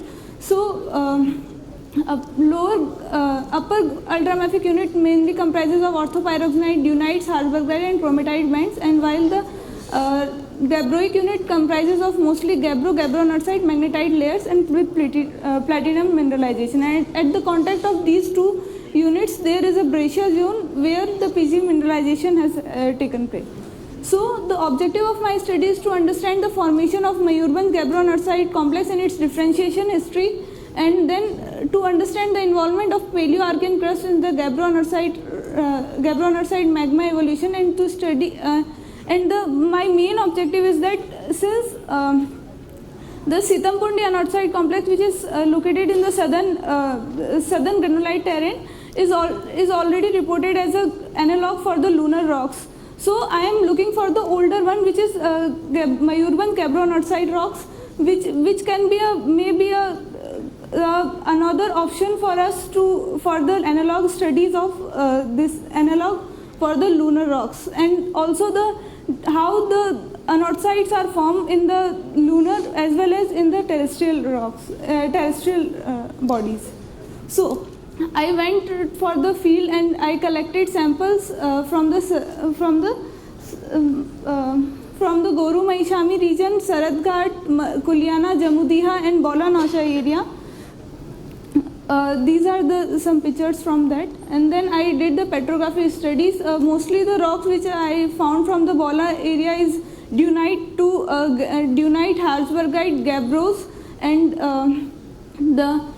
from the Goru Mahishami region I found migmatite rocks, and one or two from the gabbro-anorthosite rocks I found, and then these are the rocks from the Jamudiya and Saradghat area. From the Jamudiya area, I got some considerable amount of samples from gabbro-anorthosite rocks, while the other I have not get so much. These are the major element plots for the different rocks from the different areas. These are ranging from gabbros to the monzonite and monzodiorites. And from the first I am understanding, till now I am understanding how these rocks are formed and how the crustal evolution has taken place in the Meso-Archean rocks. So based on AFM diagram, I found that the Mayurban gabbroic rocks are derived from calc-alkanine to a thollitic magma series. And I tried to correlate the Mayurban anorthosite rock with the Bolan-Oshai, and I found that there may be genetically correlated. I am not sure, because further isotopic studies will be needed in order to understand these things. Then actually I thought that Jamudiya samples are mostly gabbro-anorthosite rocks, so I did the EPMS study of these rocks, and these are found that mostly the plagioclase is in the Andesine in nature, and while the pyroxenes are ranging from dioscite to the Hadean-bergite. Now from I plotted the RE patterns, and I found that the Bolan-Oshai RE patterns and the other Mayurban gabbro-anorthosite rocks are showing similar patterns. So they have gone through a similar, they have been formed or they have undergone from the similar type of processes. Then based on the Europium anomaly, positive Europium anomaly suggested that there are plagioclase accumulation has happened in these region, and LRE enrichment and HRE depletion suggests that they has been gone to the mineral fractionation and the crystal contaminations. Now, from the spider diagrams, I found that the large iron lithophile element enrichment and high field strength element depletion, and with niobium to the tantalum negative anomaly with positive zirconium to Hafnian anomaly, which suggests that there may be they form from the subduction zone setting. Further, I taken some proxies in order to understand how these rocks are formed. So, using niobium to the zirconium plots, I found that these rocks are formed at the depleted mantle source, and then from the terbium to yttrium anomaly plots, I found that these are formed in the Morb region, and the displacement which you can see is just because of are the regions of the volcanic arc settings, and these suggest that there may be a crystal contamination has taken place, and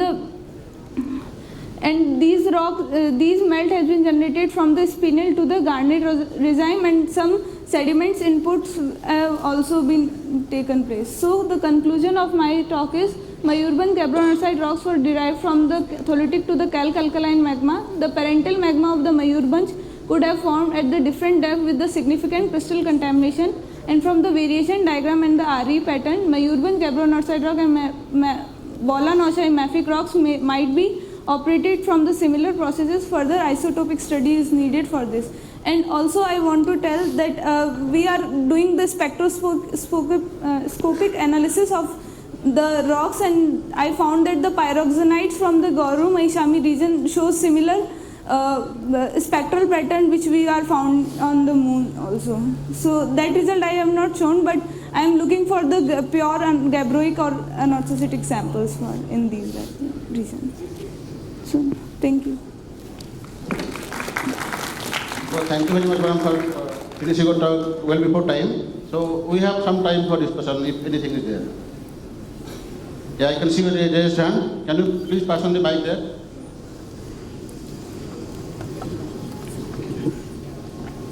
Thank you for this talk.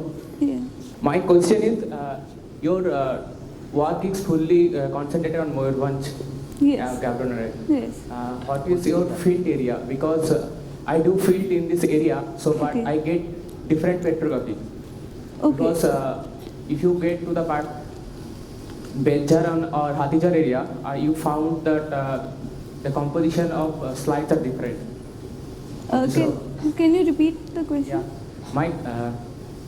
You told that gabbro anorthosite in this Mayurbans area. Yes. I want to know about the field location. So I did in the Bisoi village, Bisoi area, and then Jamudiha village also, where I got the samples, and the Saratghat, there is only one route for the Saratghat area, from where you can cross the hill also, and then you reach to Asbani and Purnapani village. So on the road cuts of these rocks, on the road cut of these pathway, you can find the location, find the rocks. Actually, if you go to the Benjaran or Hatijar area, so where the samples are very much weathered, it means yes. Actually, this happened with the Saratghat also. I found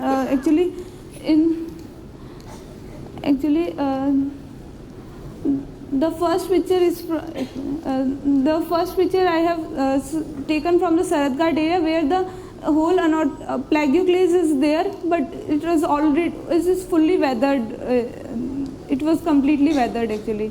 So I am looking for the samples for the anorthosite only. For that purpose I came here to know. For anorthosite, in my field area, it means the Benjaran or Hatijar zinc section. Okay. We get the cumulus texture is very prominent. Okay. It means the 120-degree angle of this cumulus texture is. Okay, I will contact you for that. Okay. Or my another question is, this area is almost similar geological characterization of Scared Khiragarh. Scared. Okay. LMI. Yes, yes, yeah. Yes. So do you put some information about that? Actually, scareguard is something that I have not studied well. I will tell you in later. Okay. Thank you.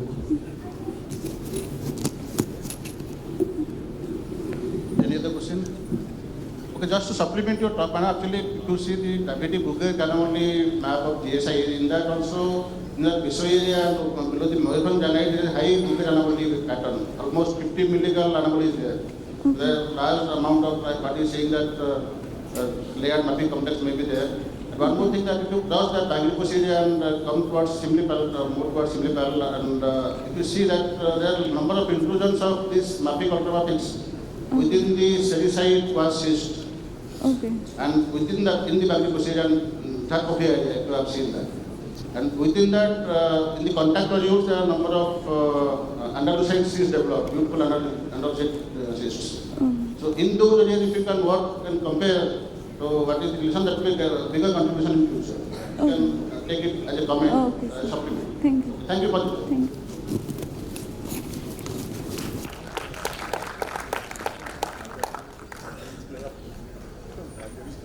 So the next speaker will be Paramita Dash from, and topic would be structure and magnetic fabric analysis of Moyurbhanj granite near Bangladesh shear zone, initial findings.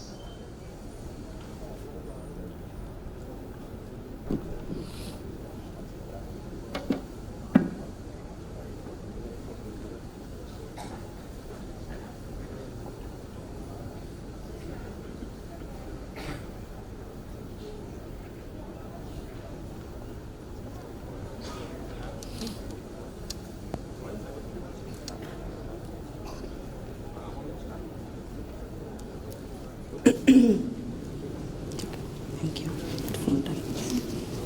This is for slide change and this is for pointer. Okay. Thank you. Good afternoon, everyone. I am Dr. Paramita Dash, DST Vice Postdoctorate Fellow at the Department of Geology and Geophysics, IIT Kharagpur. Before I begin, I would like to mention that I am in the preliminary stages of my work.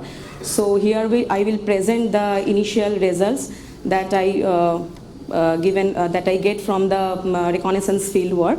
And before I would like to start, I would also mention that I opt for the poster presentation, but I appreciate the opportunity to present my work on this platform. So this is my topic, the structural and magnetic fabric analysis of Moyurbhanj granite near the Bangladesh shear zone, initial findings. It's not changing. So the Singhbhum Craton is composed of several granitoid massives. One of them is the Moyurbhanj granite of 3.09 age and is situated at the eastern fringe of the Singhbhum Craton. So this is my study area.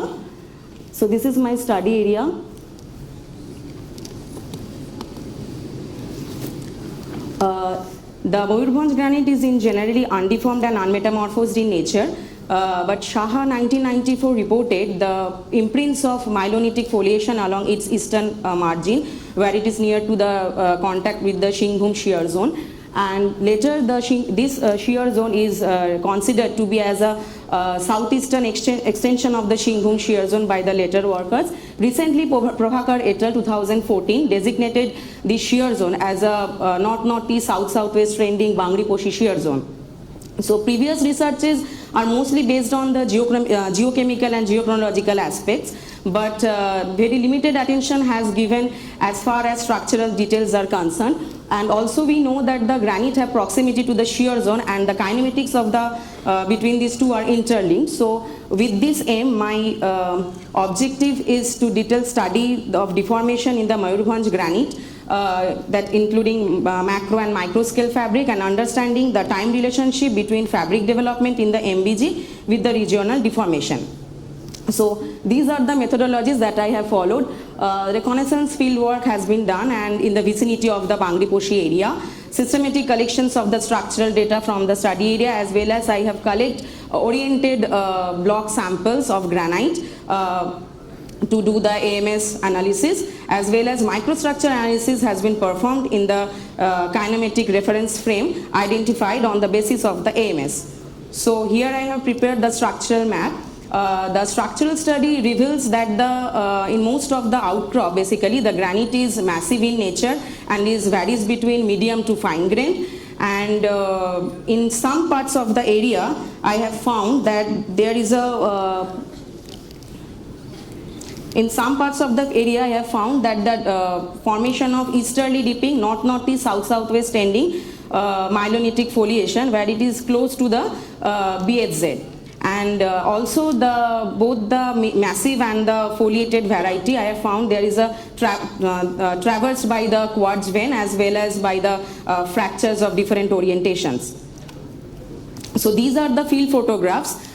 This is the massive variety of the medium grain massive granite, as well as the photograph B showing is the fine grain variety of the granite, and this is the north-northeast, south-southwest trending myelonitic foliation developed closer to the shear zone. And in the photograph D, basically it's closer to the shear zone, where I have gauged the granite is intensely sheared. And also in just far from the shear zone, I have found a very weak foliation is developed, and the foliation is defined by the parallel alignment of the mafic minerals. And also in the massive variety, I found that the fractures are cross-cut the massive body and show offsets.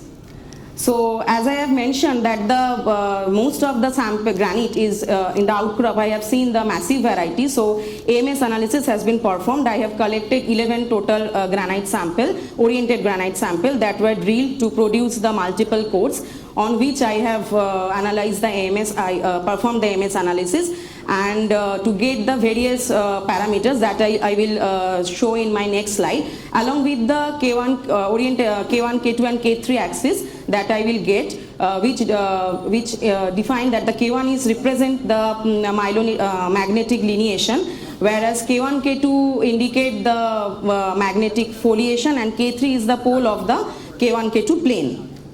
So here I have plotted the location-wise magnetic foliation data and the analysis I have done in the preliminary stages so far. From that I get that the mean magnetic foliation is north-northeast, south-southwest direction, dipping east-northeast.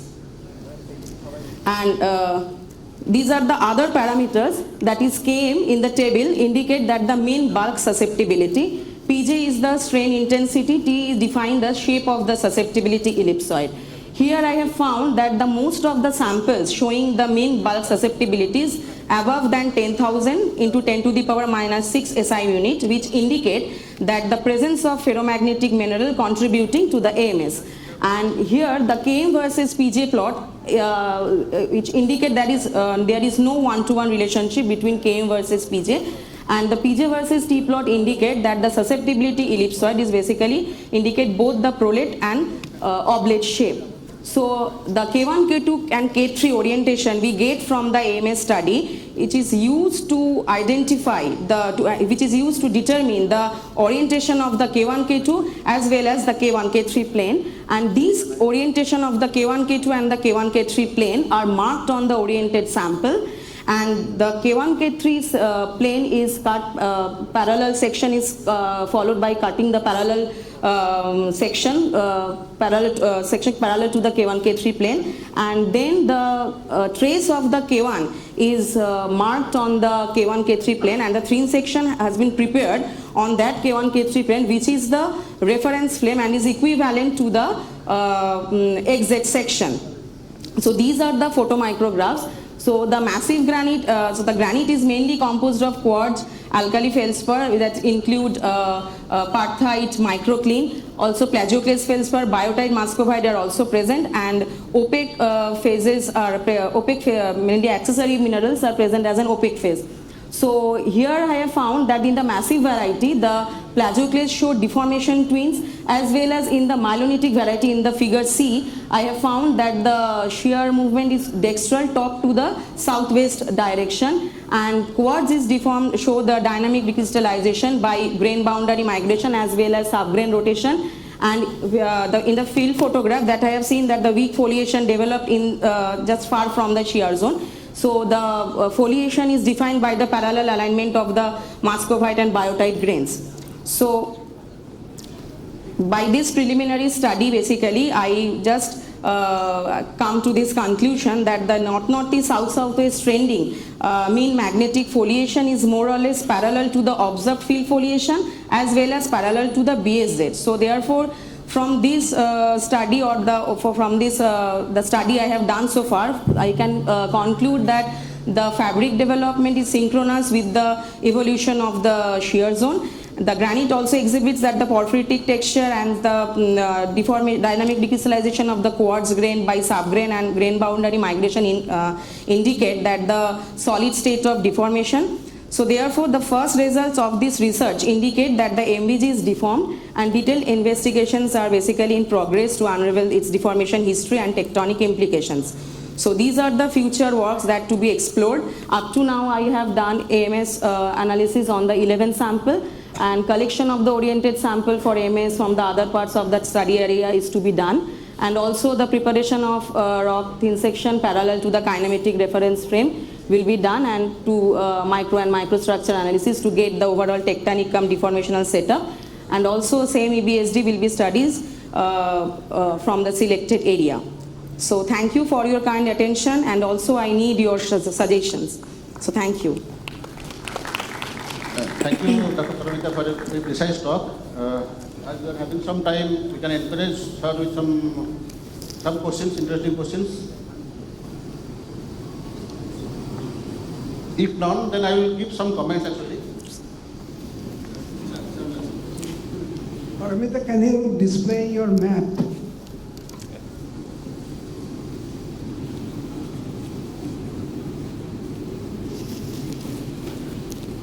Not this one, where you showed the shear zone and the fault. Yes, this one. And you had a foliation there. It is not parallel to the boundary of the shear zone on your map. Sir, I have said that more or less parallel. It is not, it is very much oblique.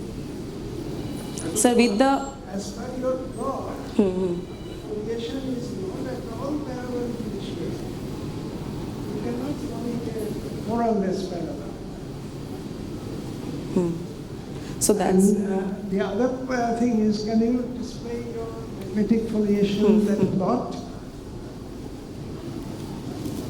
Here also you see, it is, the foliations are not parallel. Sir, actually, to comment on this, I have to collect more data from the other parts also. So yes, to get the... Whatever data you have, you must have a proper characterization of the data.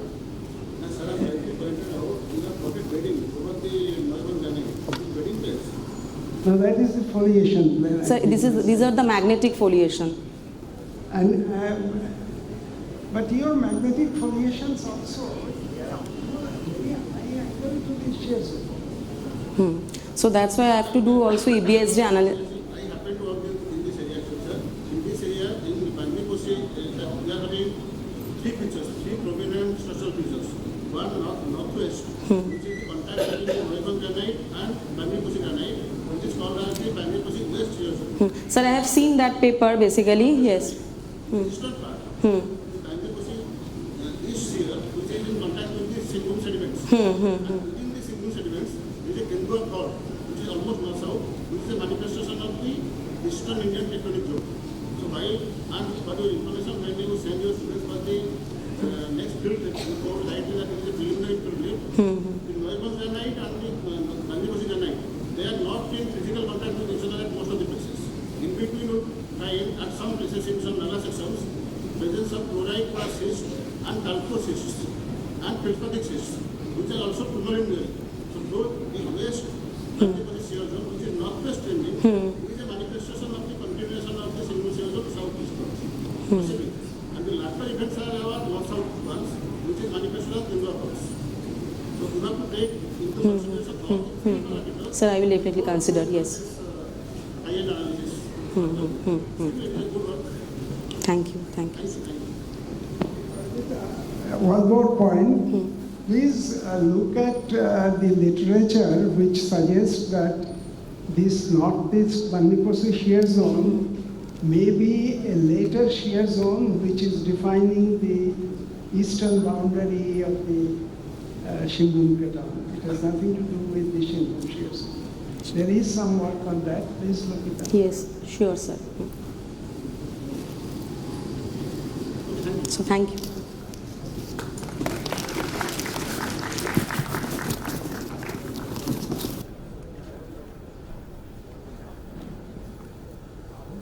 The next presentation is by Professor Shishir Kumar Mondal, distribution of osmium, iridium, rhodium alloy in Archean chromatites of Singhbhum Craton, India, origin from a depleted mantle source.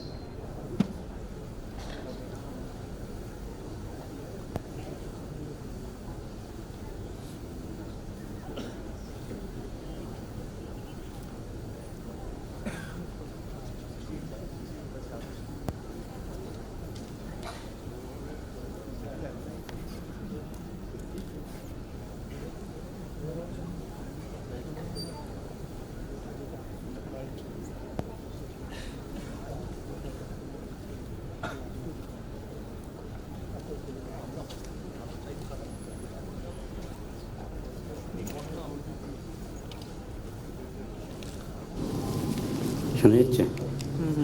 Okay. Pointer আপনাকে দিয়ে দিচ্ছি।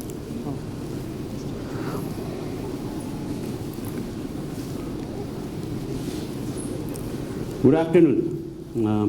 My name is Shishir Kanti Mondal. I am not Shishir Kumar Mondal. So this presentation is based on a project which we did during 2013 to 2016. The title of that project was Sustainable Resourcing of Platinum Group Elements, Studies to Understand and Locate PG in Chromatites and Breccias in India. It was a 3 years long project with Hazel Pritchard of Cardiff University under the British Council MHRD bilateral collaboration between India and UK. So I have 50% of the money and Hazel had 50% of the money, and it is a collaboration. Under that we have many visits of students from their side, faculty from their side, and a couple of students from this side. They visited Cardiff University for training. And this project was like ultimately after completing that project, it was assigned as one of the 10 best implemented project of British Council. So this is Nuashahi, this is Shukhinda. So I did my PhD on Nuashahi igneous complex, and I have my classmates here, Shankar and Shantanu Bose, Shankar Bose and Shukanto Dey, and myself.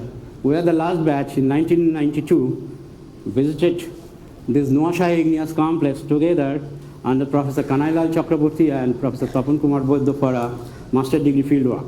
So that ignited the desire for doing a PhD in that area actually. So this project is based on distribution of platinum group minerals in chromatites from Nuashahi and Shukhinda. As we know that this is the Indian shield. We have some ancient cratons like Singhbhum Craton, Dharwar Craton, Bhandara and Bundelkhand and Aravalli Craton. And in Singhbhum Craton we have many early Archean to Mesoarchean granitic suite of rocks. We have early Archean to late Archean ultramafic volcanic rock that are intercalated with sediments, mostly metasediments. And we have some intrusive rocks, intrusive ultramafic rocks. Most of the scientists, they love to ignore these ultramafic intrusive rocks. They do not consider that these are part of the crustal evolution of Singhbhum Craton actually. So the thing is that these are very important because Shukhinda and together with Nuashahi, we are supplying almost 7 to 8% chromium resources to the world, and Shukhinda is supplying or producing more than 97% chromium resources in our country. So these are very important. And Shukhinda and Nuashahi equivalent rocks are also there in the Craton, which is Mayurbhanj igneous complex. But the thing is that in Mayurbhanj igneous complex, we do not have any ultramafic lower portion, and in Shukhinda, we do not have upper gabbroic unit. But in Nuashahi, we have everything. So let us see. So this is the Nuashahi igneous complex. We have a lower ultramafic unit with 3 chromitite bands, D, L2 and L1. So Durga, Lakshmi 2 and Lakshmi 1. We have a Brixia zone, which is nickel copper sulfide rich and contain platinum group elements up to 26 to 28%, 28 ppm value. This is a palladium dominated. Then we have Eastern Gabbro, Western Gabbro, and at the upper part of this Eastern Gabbro we have magnetite bands. Those are titanium, vanadium bearing magnetite. And during our equity project, we have discovered a kilometer-long magnetite band that had at least 3 ppm PGE values, mostly palladium-dominated PGE values with some copper sulfide. So most of the samples during my PhD years and following post-PhD work and projects, we are collecting samples. We are collecting samples along this section 3, both in underground and open cast mine. We have orthopyroxenite, then danite. Within that danite, we have 3 chromitite band, then orthopyroxenite, another orthopyroxenite unit, the Brixia zone, and the Eastern Gabbro. So these are some field photographs of Nuashahi complex. So at the northern part of the Nuashahi complex, along a cross section, these chromitite bands are exposed very nicely. For the last 20 years, I've been taking students over there for training. So you may find Anonna Mallik here or Ponamendu and many younger students. They are now in different academic places. So Geological Survey of India, they're serving Government of India, or they're doing research in different places. So this is the ultramafic unit with chromitites. Then we have Brixia zone where chromitite clust and ultramafic clust are mantled by pegmatitic gabbro. Then this is the upper gabbro and the magnetite band. Sharifa was my first PhD student. Many of you know. Sharifa is serving this department as assistant professor. She did PhD on Nuashahi and Shukhinda geochemistry. She did geochemistry, mostly bulk rock geochemistry of the Nuashahi and Shukhinda rock. And she classified these chromitite bands depending on the olivine modal abundance. Like we have different kind of modal texture over here. And they look like this actually. We have massive chromitite, then square banded chromitite. Somewhere we have spotted chromitite and different kind of chain texture or net texture chromitite. All are cumulative texture and indicating magma crystallization processes during that time. So we have Shukhinda complex here. In Shukhinda we have similar kind of litho units. We have orthopyroxenite, then dunite with 2 chromitite band, then another orthopyroxenite unit and 4 chromitite band. In Shukhinda we have 4 chromitite bands, and this Shukhinda complex, important thing is that the whole ultramafic complex is capped by 40 meter, nearly 30 to 40 meter thick lateritic profile, weathered profile.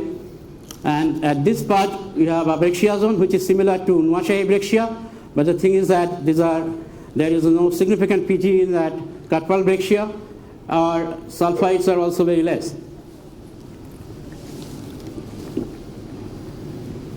So this is a field photograph of Shukhinda chromite deposits. This is the band 4, and with Hazel Pritchard we've been conducting field work in band 1, collected samples across this band. Then this is band 5 where we have some kind of cumulative texture still preserved. Then band 6, we did a hexavalent chromium project on this chromite as well. So during that time we collected samples from band 6. So in general, the character of layered ultramafic intrusions all over the world that are important for PGE deposits and nickel copper sulfide deposits. In case of Great Dyke, we have a main sulfide zone within the peridotite unit. In case of Bushveld and Stillwater complex, we have Marinsky Reef and JM Reef and UG2 cromitite layer where we have main platinum group element deposits along with minor sulfides. But the host rock is orthoperoxenite and norite. And the upper part, like in a layered intrusion, if we have magnetite within the anorthosite, gabbro-anorthosite diabatic rock, where we can find PGE deposit as well, depending on the sulfur saturation history of the magma.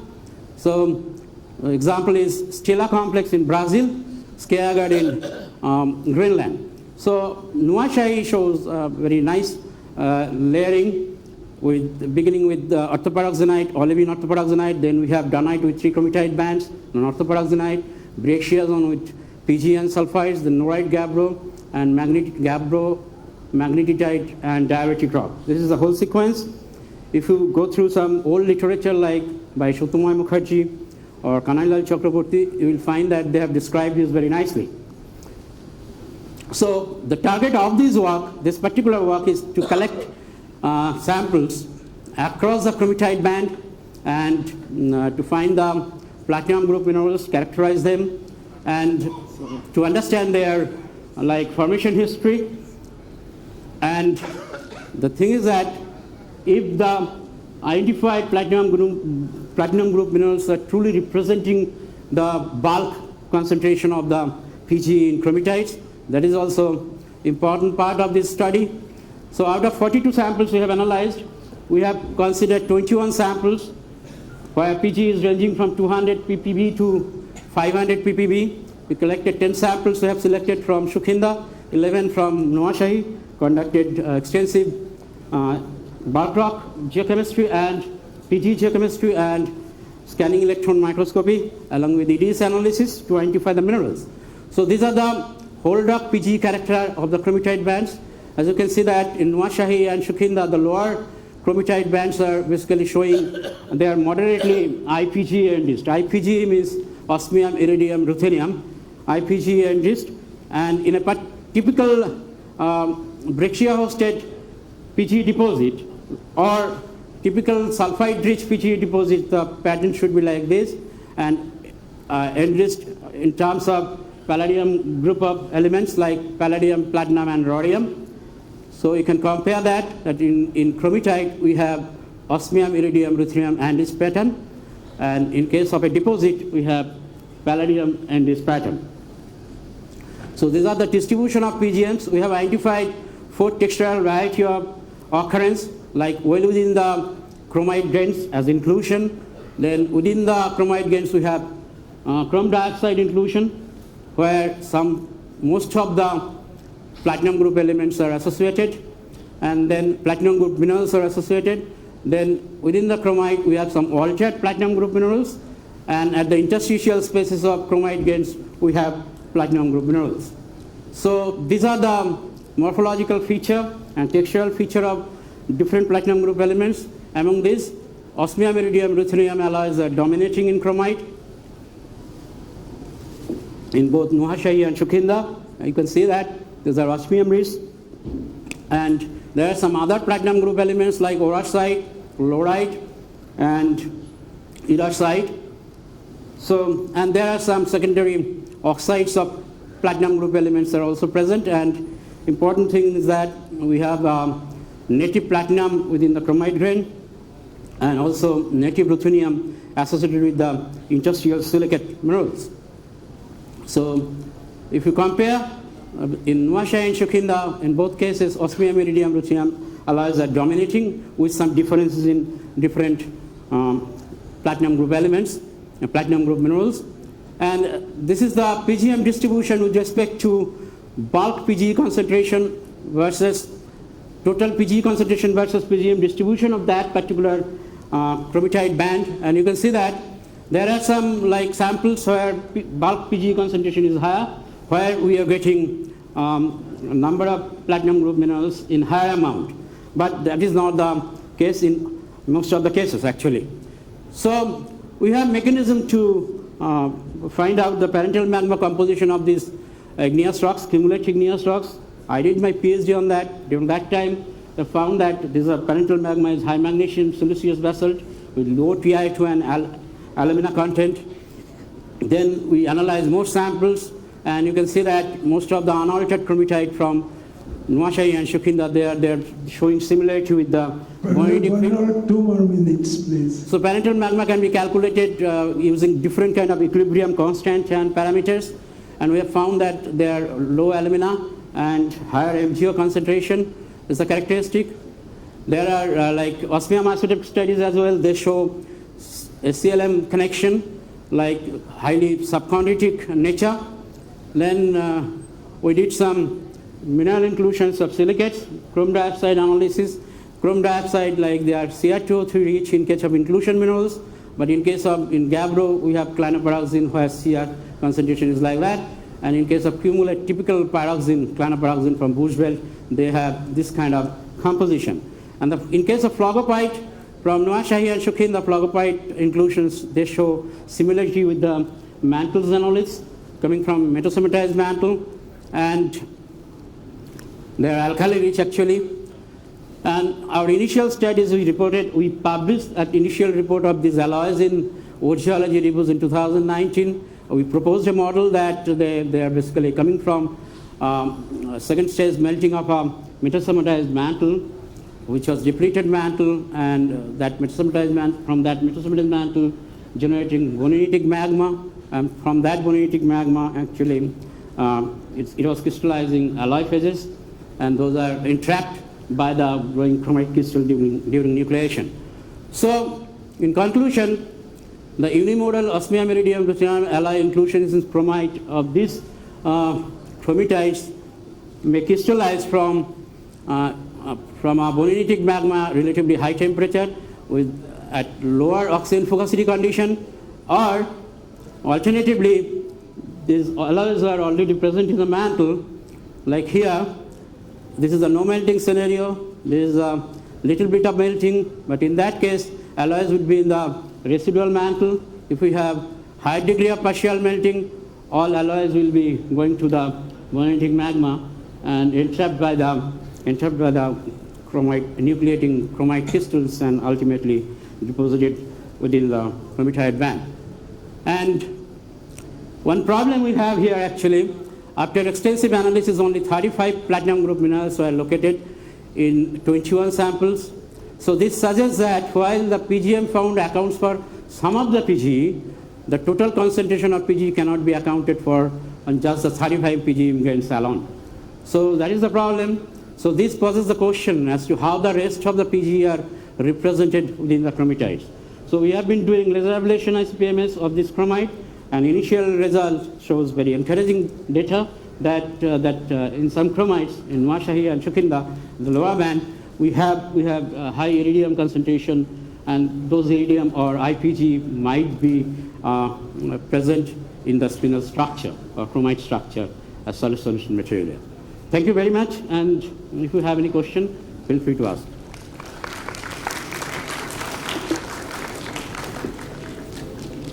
Yes. Any question? Professor Mundal, thank you very much for a very nice and illuminating talk. I have a general question not related to your Singhbhum chromites. So I want to know what is the potential for the PGE and chromite in the Naga ophiolite chromites or Manipur ophiolite chromites? Yeah, are they very similar or quite different? No, they are ophiolitic chromite.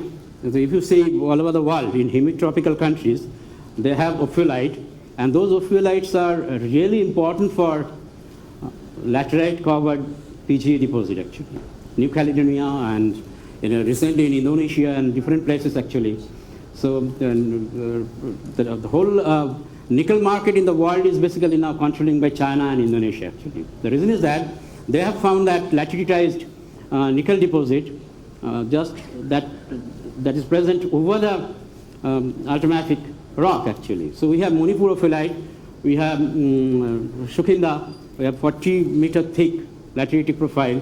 So if we have that kind of alloys and PGs in our protolith, so now one student is now in CSIR, she's from my lab, she's doing analysis of this lateritic rock over this chromitite band, and already we have located plenty of alloy phases within that laterite.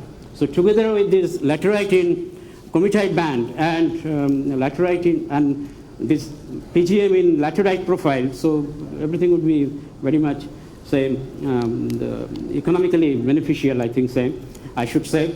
And same thing is applied for Manipurophyllite and Naga ophyllite, I think. Sir, if you allow, sir, we are running short of time. We will discuss during the lunch hour, sir. Yeah, thank you very much. Thank you, Dr. Mandal. Thank you. I would like to invite the next speaker, Sukanta De. He's a close friend of mine. We worked together in AMD previously. So he will be talking about changing pattern of continental crust formation from Paleoarchean to Neoarchean, insights from Indian cratons.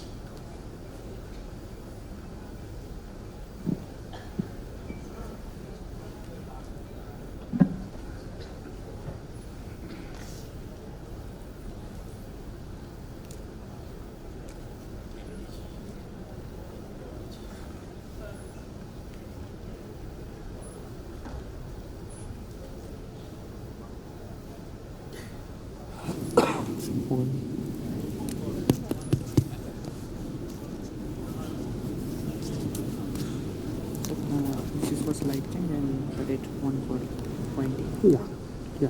Sure. Good afternoon.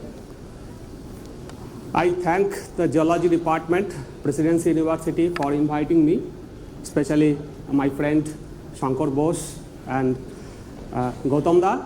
So it's a fitting tribute to Professor A.K. Saha, and incidentally, my first conference presentation was in front of Professor A.K. Saha almost 3 decades back, somewhere in Calcutta University. I was presenting my work for West Bengal Science Congress.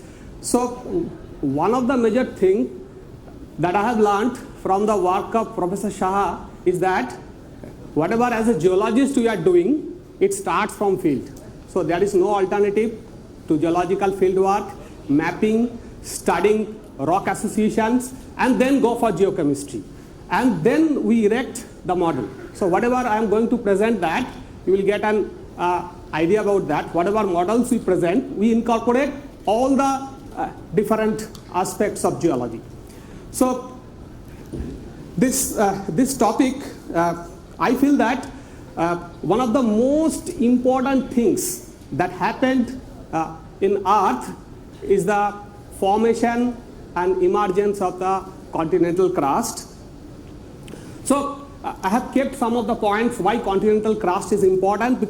One of the points is that it is the only archive for studying early Earth. So I am skipping other points. Then some of the fascinating research questions about the formation of the continental crust are when and how did the first continental crust form? And what was the source of nature and nature of such early continental crust? And was there any change in the mechanism of formation and the nature of continental crust with time? Then was the early continental crust a product of plate tectonics? A very big question. Then the nature of the mantle source for early continental crust, whether it was depleted, chondritic or enriched. These are some of the very intriguing questions. So when we talk about the Archean tectonics, there are a lot of debates. Whatever model we create, all are conjectural, and the model which I show, you may get some of the lacuna that I accept.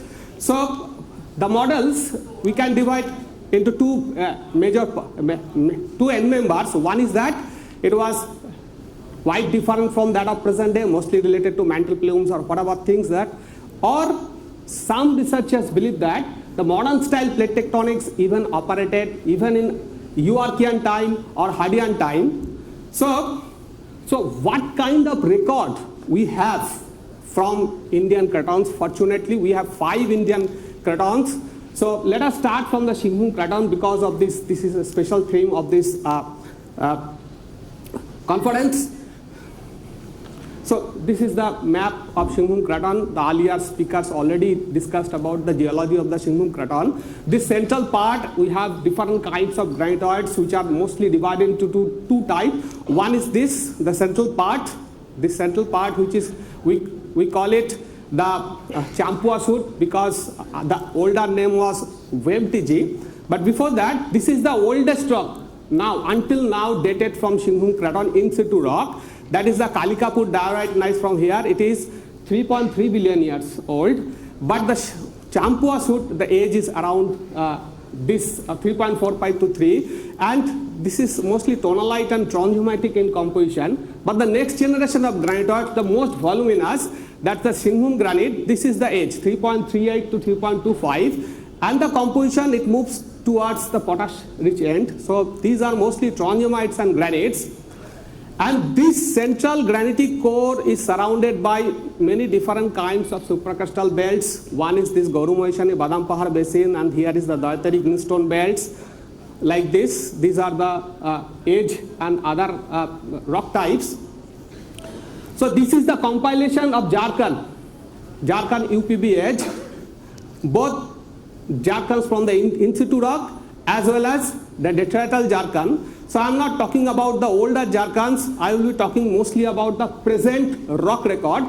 So here the major crust formation events we can see, that is in the Singhbhum Craton, that is of 3.45, another one is 3.3 billion years old. I am not talking about the 3 billion years old event. So here we can see the Jharkhand age, this is the compilation epsilon value. We can see that the Paleoarchean Jharkhands in Singhbhum Craton, they are remarkably positive values. So that suggests that at least during Paleoarchean, the mantle was depleted below the Singhbhum Craton. From that depleted mantle, we have a lot of juvenile crust which was produced. So some of the important features Paleoarchean rocks of the Singhbhum Craton are just like we have, if you look from top, we have ovoid granitoid bodies, dome-shaped granitoid bodies already reported by Professor Saha, which are surrounded by synformal kills of greenstone belts, and we don't have linear lithotectonic belts, accretionary complexes, thrust-related duplications, which are typical of subduction zones.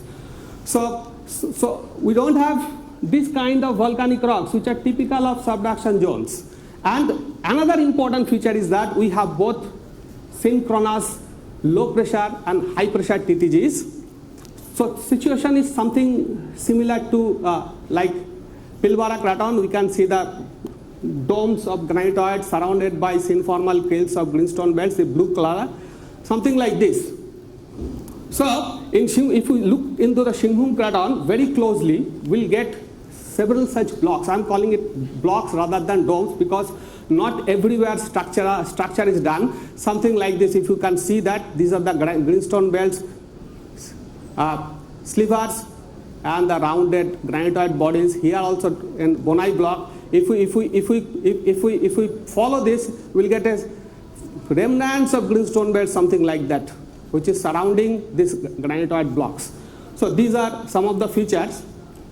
So our preferred model for Paleoarchean evolution of the Singhbhum Craton is that the continental crust nucleated in a oceanic plateau environment, and here the transition of the granitoid composition is very important. The initial granitoids are mostly sodium rich, and the first potash-rich granitoid of the Singhbhum Craton that appeared at around this point of time, and then we have potash-rich granites. So our preferred model is that the continental crust started nucleating at around in an oceanic plateau. Here it's a mantle plume-like thing, and which has supplied mafic, ultramafic magma into the crust, which triggered melting of the crust, and we get TTGs. With passage of time, the crust has become thicker, and the crust could melt at different depths.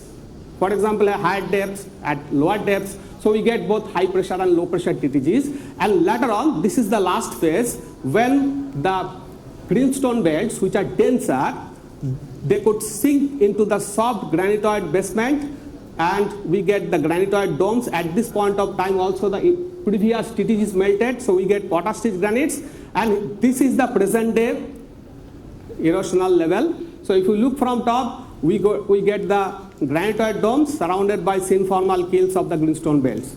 So if you go to the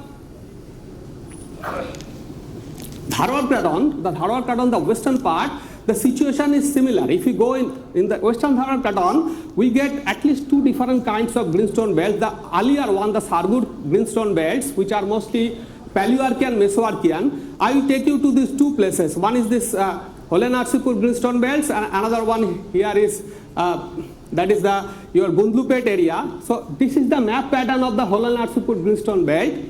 You can see the granitoid dome surrounded by the slivers of greenstone belts, and if you make a cross section, we can see the foliation trajectory. Here at the center of the pluton, we have the flat foliation, but at the margin of the plutons, we have dipping foliation. So that suggests that uplifting of the granitoid domes and sinking of the greenstone belts. But so these are the features of the Paleoarchean, Mesoarchean of the Western Dhara Craton. It's stabilized at around 3 billion years ago. So we don't have these kind of features which are of subduction zones. So we feel that the similar kind of tectonic setting, the vertical tectonics operated within the Western Dhara Craton also. But the cratons which stabilized later on at the end of Eoarchean, one of the classical examples is the Eastern Dhara Craton. So if you go to the Eastern Dhara Craton, we get linear greenstone belts surrounded by the granitoids, a diverse kinds of granitoids, initial TTG magmatism followed by many different kinds of granite, A-type granite, S-type granite, potash granites, sanukitoids, and look at the nature, diverse types of volcanic rocks. So these are the features. So the Eastern Dhara Craton. So most of the models of tectonic setting of the Eastern Dhara Craton, they have invoked subduction and operation of various plume-related features. So what we can conclude, the cratons which stabilized at the end of Eoarchean, those are characterized by both subduction and mantle plume-related tectonics, and many different kinds of geodynamic processes operated that has triggered formation of many diverse type of granitoids, diverse types of volcanic rocks. So this is a compilation of granitoid types from all the different Indian cratons. So these two cratons stabilized early, Singhbhum Craton and the Western Dhara Craton, but the cratons which are stabilized later on at the end of Archean, we can see there are diverse kind of granitoids. But there is one unifying feature, is that in every craton there is a long period of sodium-rich granite magmatism which is marked by this green color, almost 250 to 800 million years of TTG magmatism. Then at the end, over few tens of million years, we get many different kinds of granitoids. So what does it suggest? That at the end of the Eoarchean, many different kinds of geodynamic processes, including subduction, that started operating on the upper part of the earth. So these are the conclusions from this synthesis compilation, is that the Singhbhum and Western Dhara Craton, they are stabilized early. There are some granitoid diversification, but less. So it has a failed or incomplete attempt to develop plate tectonics, modern style plate tectonics. But if you go to the other cratons like Eastern Dhara Craton, Bastar Craton, we don't have time to discuss other cratons. Eastern Dhara Craton, Bastar Craton, Bundelkhand Craton, Aravalli Cratons, where there are significant Eoarchean crust like granitoids, greenstone belts, there are more diversified granitoid types. So the reason is, what is the reason? Possible reason that at the end of Eoarchean, there was emergence of variety of geodynamic processes which facilitated crust-mantle interactions. Many different kinds of processes like subduction, slab break-off, then flake tectonics, crustal thickening, crustal delamination, many different kinds of geodynamic processes operated. So that created a lot of different kinds of granitoids, many different kinds of volcanic rocks. So that is the last conclusion. That is the last conclusion, that the Indian cratons provide testimony to a transition from pre-plate tectonics regime during the Paleoarchean to Mesoarchean to a more modern style plate tectonics that appeared or that emerged at the end of Neoarchean. Thank you.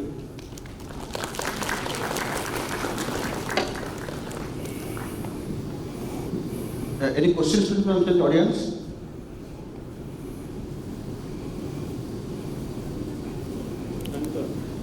Yeah, I must have gone very quickly, hurried through it. Yeah. Yes, sir, please. I asked this question before actually.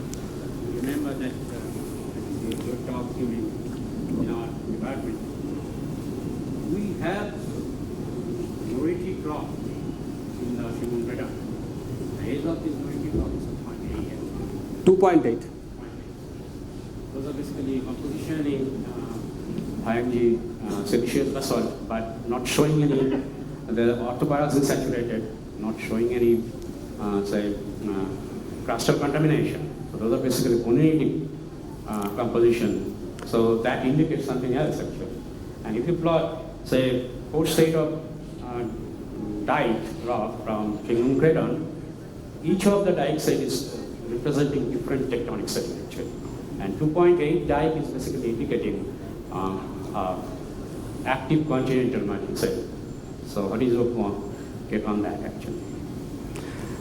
So my take is that whenever we talk about a tectonic setting, we should consider a number of factors. Only getting a single rock type or getting a single geochemical feature, just like niobium tantalum anomaly, that will not indicate. It is very fatal. It's dangerous to draw a model or a tectonic setting from a single rock type or some geochemical features. So what I feel that we should take care of all the geological evidences, map pattern, structure, metamorphism, rock association, then only we should talk about the tectonic setting. So what I feel that all those 2.8 billion year mafic dikes, they are not related to subduction, because this 2.8 billion year event is very remarkable in Singhbhum Craton. It is also associated with formation of A-type granites, the Palhara granite, and there are some 2.8 billion year A-type felsic rocks also, which generally doesn't form in continental or even subduction setting. If we want to say that there is a 2.8 billion year subduction, we should have rock association, different kinds of rocks which are indicating of subduction, which is not there. Okay, sir. So, Shukanto, can you just display your last one slide, where you showed the different cratons of Singhbhum, Bundelkhand, that area. No, not this one. The composite slide where you showed the this one comparison of the different cratons. This one. This. Yeah. Here I find that the Bundelkhand region that has a TTG generation which is much later than most of the other, except for the eastern. It's there in Aravalli also. So what could be the reason for this, both for the Bundelkhand and for the eastern Alps? One of the reasons is that we don't have sufficient dates. Okay, for example, Bastar, we don't have sufficient dates. In Bastar, we have 2.8 billion year TTG, which is will publish. Okay, another reason is that all the different. You mean to say that it is an artifact? One of the reasons. Another thing is that they are different cratons. Their history, their evolutionary history is different.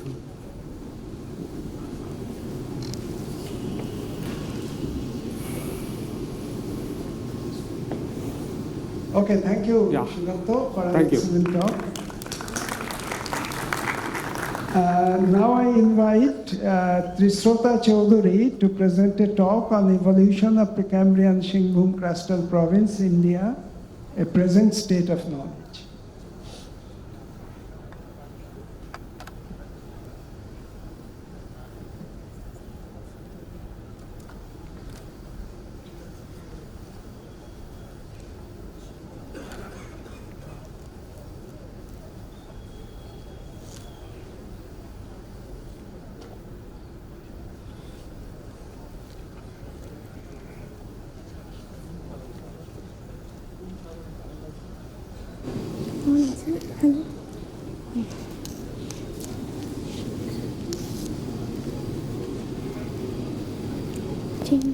Okay,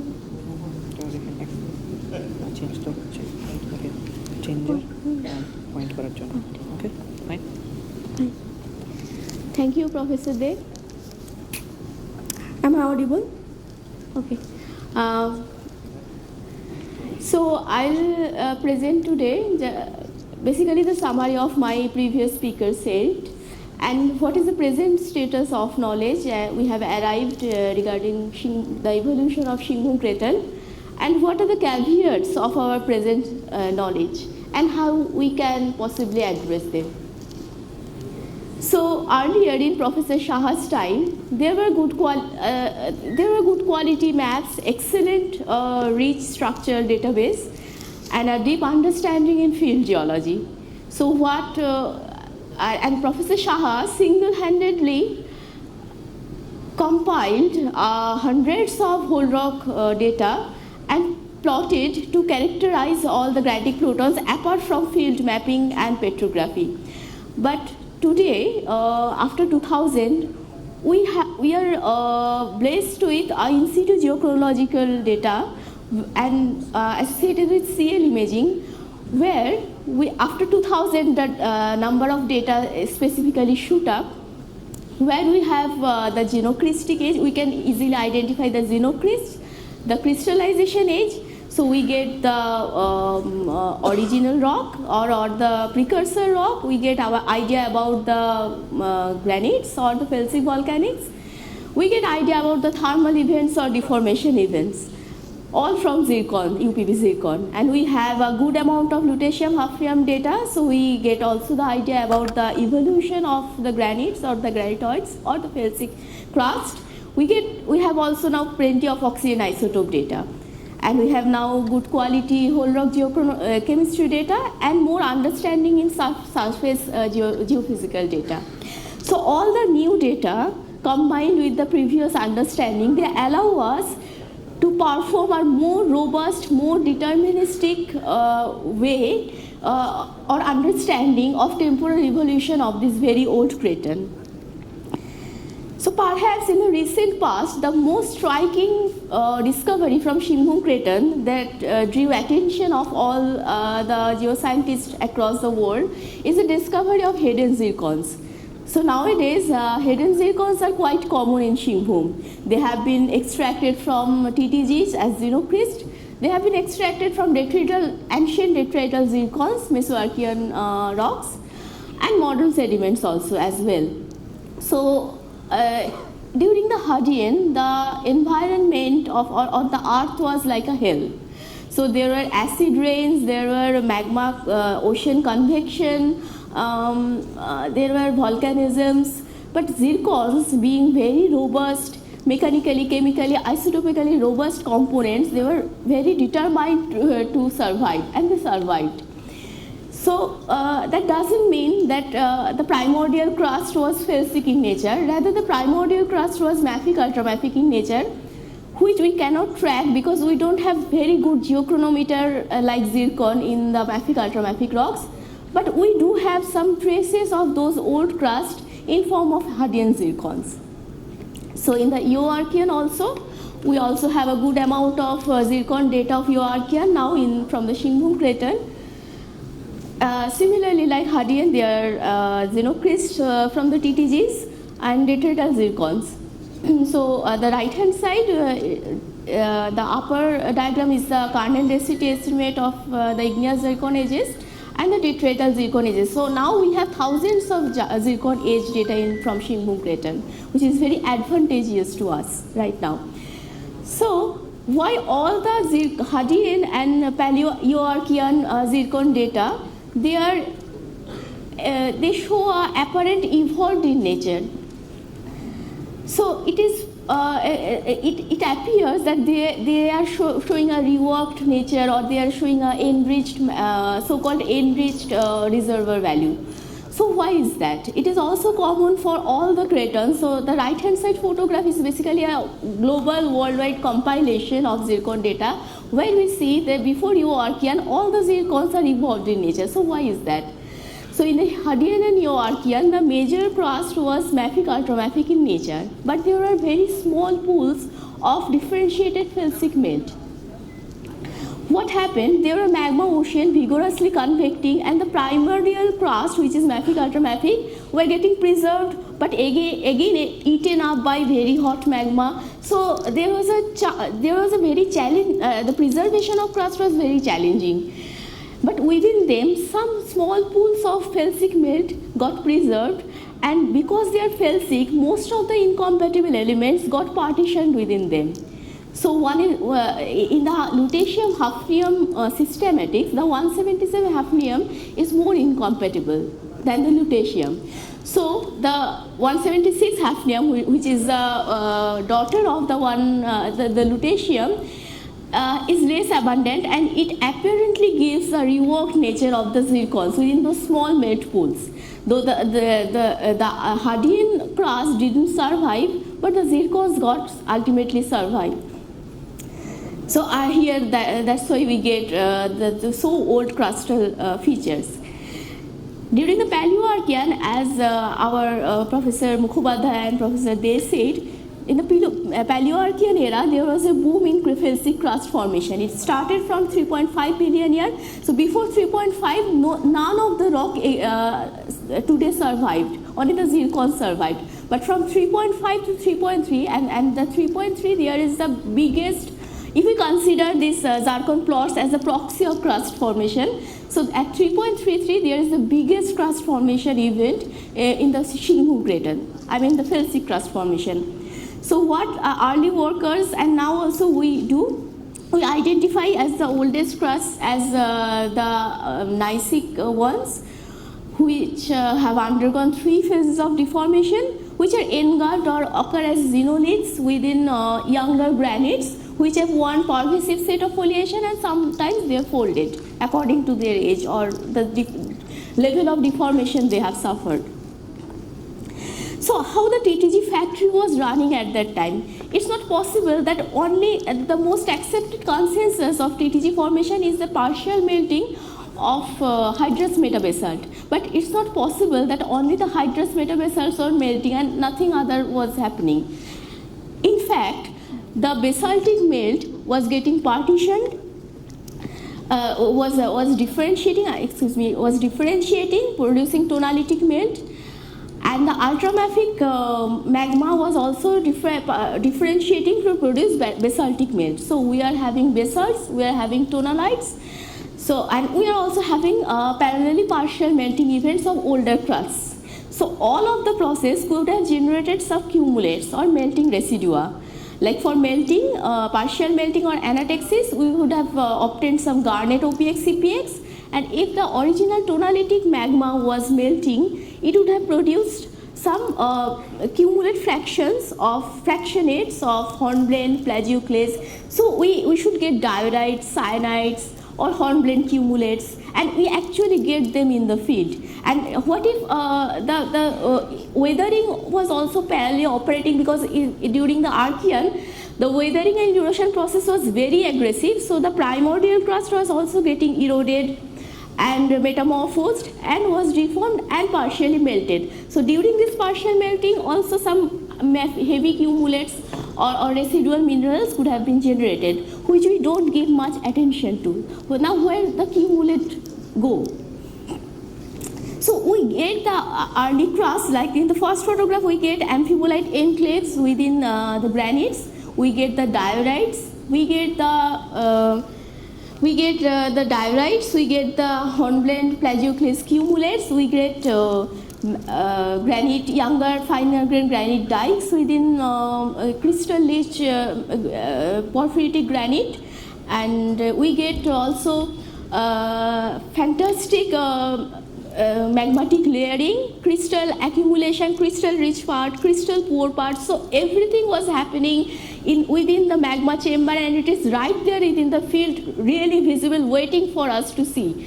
So there was partial melting, crystal liquid segregation, mafic felsic mingling, mixing, and granite deck injection, late granite deck injection. And no dating, no chemical analysis is required to see them, because they are right there in the field, easily understandable, easily perceivable. So what if I say that the the TTG in the Singhbhum is basically partially myth, because what if instead of separating all the TTGs, naming them as isolated plutons according to our petrography or mineralogy or ages, or rather mineralogical compositions or places, we differentiate them using a singular parameter, which is time. So if you differentiate all the TTGs or granites or the felsic crust overall over time, then we get some rocks which are older than 3.4 billion years and subsequently younger than 3.3, 3.2 and younger than 3.2 billion years. So what we see, if we plot them, if we draw a normative calculation, before 3.4 billion years, the sensostrictor TTGs are present. But after 3.4, the granites started rising. So after 3.2, most of them are granites. So what if we say that the granites are extremely underestimated in the Singhbhum TTG, so-called Singhbhum TTG or felsic crust, and the TTGs are rather overestimated in our mind. So I took help of a statistician to plot them, and these cloud plots or the trend plots, these are basically temporal evolution plots, and the horizontal axis is time. With time, the potassic content is increasing right after 3.4 billion years, alumina content is decreasing. Overall, there is an increasing control or increasing abundance of K feldspar rather than sodic feldspar, and the granite or the felsic magma is getting more and more evolved in nature. And similarly, it is also visible in the epsilon hafnium data, where we see that there is a positive and negative excursion of epsilon hafnium data, both. So it is possible that once the crust became colder and more stable magma chambers started forming, so the production of juvenile felsic magma and reworking of them became more efficient. So what if we think of a relatively different scenario rather than only thinking about partial melting of hydrous metabasalt?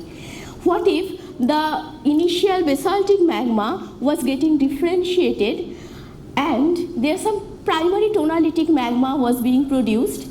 Again, this primary tonalitic magma was being differentiated and fractionating plagioclase, hornblende and other minerals. So we get a crystal rich domain, a crystal poor domain, and once we see the nature of fractionation, if we get the amphibole, if we consider that the original primitive melt is a star in the plot, then if we fractionate some amphibole and plagioclase out of it, we will get diorites, we will get tonalites, and the rest liquid or the liquid line will move towards the opposite side, towards more potassic side. So we are getting the more potassic evolved liquids as well. So all of them at the same place having a similar crystallization age, but there is a various compositional difference. We are getting them together. So see, there are some granite dikes within the crystal marsh, and we are getting them in the field. In the Eoarchean region, these kind of felsic dikes are very common within the crystal marsh. Even if there was a major difference, if we consider both the partial melting and differentiation was being operated side by side, then it would have produced a significant amount of cumulate or the cumulate residuum, which are gravitationally of higher specific gravity, because we know that olivine, pyroxene, spinels, garnet, they have higher specific gravity. I have only 1 more minute. I need 2 minutes, sir. Please allow me. So, so they would have synced towards. They would have produced gravitational instability. They will sink towards downward, like it's scientifically called Rayleigh-Taylor instability. So which we in present day see in the Sierra Nevada batholith in western coast of California, where the sea is subducting, oceanic plate is subducting, and there is a Cordilleran arc batholith which is 35 kilometer thick, and it is calculated that if a 35 kilometer thick crust is there, it will also have a nearly 45 kilometer thick root. Now where did root go? So scientists have, over seismic study, they have shown that there is a V-shaped cone of this cumulate which is dripping inside the mantle, and it is doing so in so efficient way that we cannot differentiate or we cannot detect the moho inside over seismic processes. So we get a moho hole inside right in front of the Sierra Nevada batholith. So what if in Singhbhum Craton also same thing happened, because Prantik Mondal did a fascinating job. He showed that at the central part of the Singhbhum Craton, where the crust is supposedly should be the thickest, we get a lithospheric upbulging. Then the lithosphere is very thin there. So it is possible the residual cumulate dripped inside like for delamination. And where in the outer parts where the sedimentary basins are there, we don't have much cumulate, but we have a thicker crust due to continuous deposition of sediments. So thanks to our recent database, we have nearly depositional edges of all the peripheral Meso-Archean basins, which I'm not going into detail, but I will conclude my talk over this slide. That recently Priyadarshi and his team established that there was a significant crustal thickening after 3.2 billion years due to the crustal emergence and very efficient granite magmatism. So there, the crust was 110 meters above the sea level. So once there is a significant amount of crust generation and the elevation generation of elevation, the base level of erosion will rise.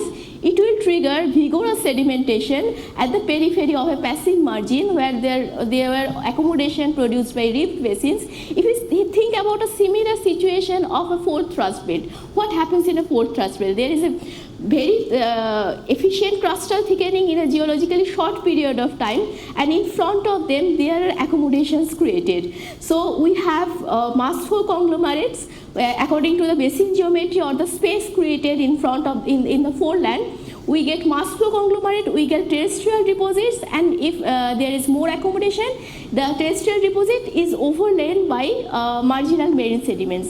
So around the Singhbhum Craton, we get all of them. We get fluvial deltaic sediments, we get alluvial fan, and all the terrestrial sediments, they start with a conglomerate, a mass flow conglomerate, a fluvial deposit, a deltaic deposit, alluvial fan deposit, followed by terrestrial sedimentation, followed by shell sedimentation. All of them are correlatable with the present day scenario if we think properly. Shrota, please conclude. Okay, so here is my, I'm almost done. So what I was going to say in this slide, the earlier speakers have already said that Singhbhum Craton was ahead of everyone's time. It matured much earlier, and we have many things to explore yet. Thank you.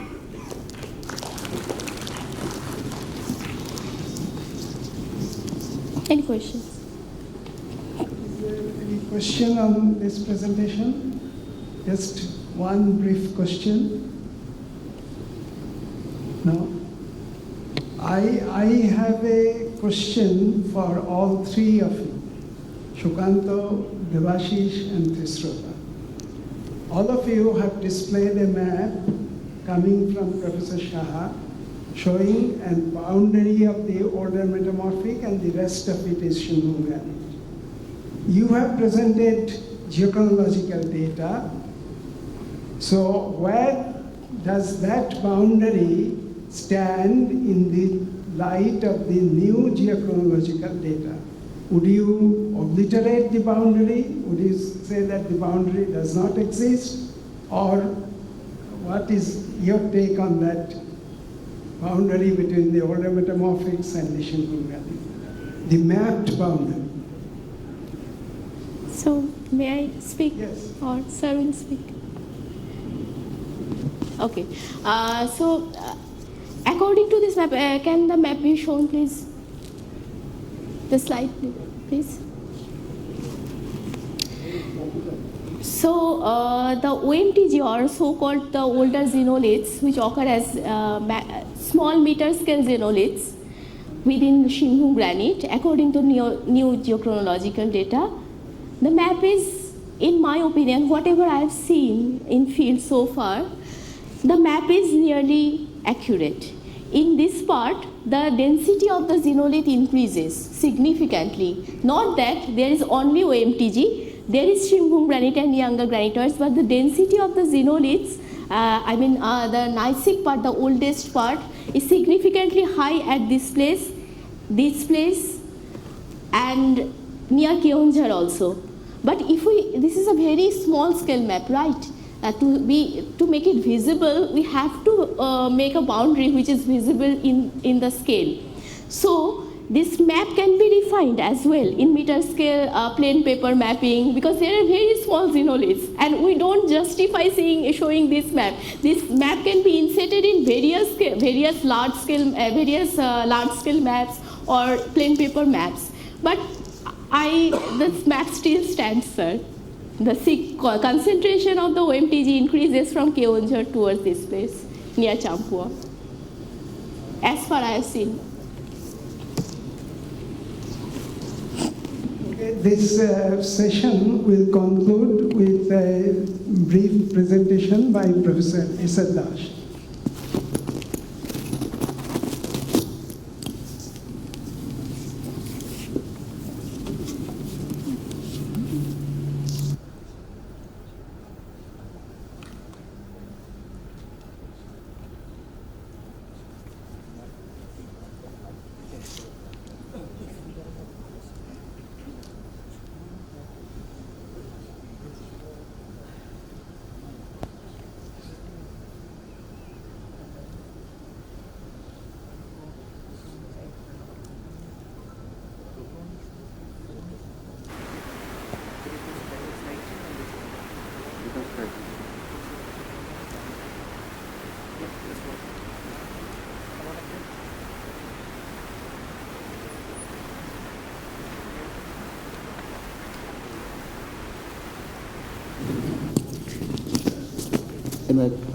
Good afternoon to all. Respected chairman of the session, my teachers, stalwarts of geology, professionals, friends. I just want to give you an overview of what actually we are doing now, right now. To start with that, I am a student of geology since last 40 years, I can roughly say. Starting my geological career as a defensivian, and now I have become an Indian, and as a member of atomic energy, AMD has given me opportunity to work in almost all orbits or work in all orbitals of the atom. I have seen length and breadth of the country, and I am presently got the opportunity to work in a geological marvel, that is the Singhbhum Shear Zone. I am quite telling it is a geological marvel. Many of the stalwarts they know, but for my young friends, I will give some slides. And this mineralization potential of the Singhbhum Shear Zone, the present status and the future perspectives. In the inaugural section, our DGGSI Saha Sahab has rightly pointed out that everything that we study, that we country needs finally some deposits which can finally give us some development. Everything else is, every academics, every research is contributing finally to the development of our geological understanding and exploration, how best we can explore the concealed mineral deposits. As you all know, this Singhbhum Shear Zone is explored by many people, even our ancestors for copper. And AMD is working since last 7 decades, 75 years I would precise, AMD is working in this area. And we are still getting wonders. As of today, almost 1.25 lakh tons of uranium oxide has been established by AMD from the Singhbhum Shear Zone alone, which is almost 30% of the total uranium resource of the country. And the geological database that we have generated so far, and the geological understanding that we have got so far, and the results that we are getting based on those understanding, I am in a very sound position to say that we may get another 3 lakh tons, if not more, from the Singhbhum Shear Zone alone. And the basis of that I am going to pass to my younger generation. So as you all know, these are the present day working mines of uranium deposit along the Singhbhum Shear Zone, starting from Bagjata, Jaduguda, Bhatin, Narapar. And as I told that this is the Jaduguda oldest deposit of ACL which is working since 1957, almost you can say 60 years, who are working in Jadugada and are still getting the reserves there. And if I tell that besides uranium, HCl is also working for many years. So you know that the famous Mosavani mine, Rakharum, Kendadip, now Surda, all these deposits are also operational from HCl point of view for copper. And besides uranium and copper, this Singhbhum shear zone, initially it was known for copper, later on uranium was known, and as I know today, it is a storehouse of many minerals, apart from uranium and copper. Apatite, magnetite are known, but now we are getting many RE minerals like allanite, monazite, genotime, and heavy earth particularly. Then we are getting a lot of tourmaline, lot of fluorine, and besides nickel, chromium, molybdenum, all these cobalt, all these strategic minerals and critical minerals, they are also present in the system. And you must be knowing that recently there is a deposit called Kudada where we are getting platinoids, and gold is also known throughout the Singhbhum shear zone at most of the places. So it is a storehouse of minerals. We are working only for uranium sensu stricto, but with that also we are trying to recover the critical minerals as well as the copper that as a byproduct.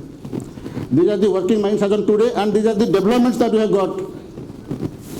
These are the prospects, brownfield prospects, the extension area of the known deposits or the down dip of the known deposits. There are 14 different new deposits that are coming up now. And I will just pass through one or two. This is the famous Jadugada deposit that everybody knows. This part, which ECIL is mining since 1967. And this is the Bhatin deposit. This stretch is about 4 kilometers. There is a Tirukocha fault separating the two. Now, with our more understanding and recent Hadean geophysical survey data that we have got multiparametric data, we got the evidences that these high magnetic zones are continuing below also. With that, we continue our exploration, and what we have established now, initially it was 8,000 ton deposit of uranium oxide for Jadugada. Now we have added another 30,000 tons, four-fold addition in the recent years. So that is the status of our Jadugada deposit. And if you come to the western part, Bhatin, in the Bhatin deeper side also, the similar geological continuity of the uranium lodes along with copper and rare earth elements, they are continuing. So these are the recent contributions from AMD. I am not going in detail, and these are the loads, that is the type, the Hangwal load and the footwall load in the diverse geological type of lithology. So here it is the, we say it is a conglomerate or the granular rock. So somewhere it is felsic schist, somewhere it is chloritized schist or biotite bearing schist. Like that they are the host rock in this particular domain. So different host, but similar mineralization at different edges. Anybody who has an idea of Singhbhum shear zone, they know that the mineralization is having different clusters. It is from 1.7 billion years or 1.76 billion years to roughly 1.44 billion years. And we are having some reactivation edges also. I am not going into much details. What I just want to say, besides this uranium, copper, we are having chromium, copper, nickel, molybdenum, and RE. This RE component is very important. And in this recent deposit, there is a deposit called, this is the type of deposit model that we are getting. Ore body is established over a strike length, you can say about 2 kilometer deposit at 1.2 meter cutoff Urdu grade. And the down dip along the mylonitic foliation, it is continuing for about 3 kilometers.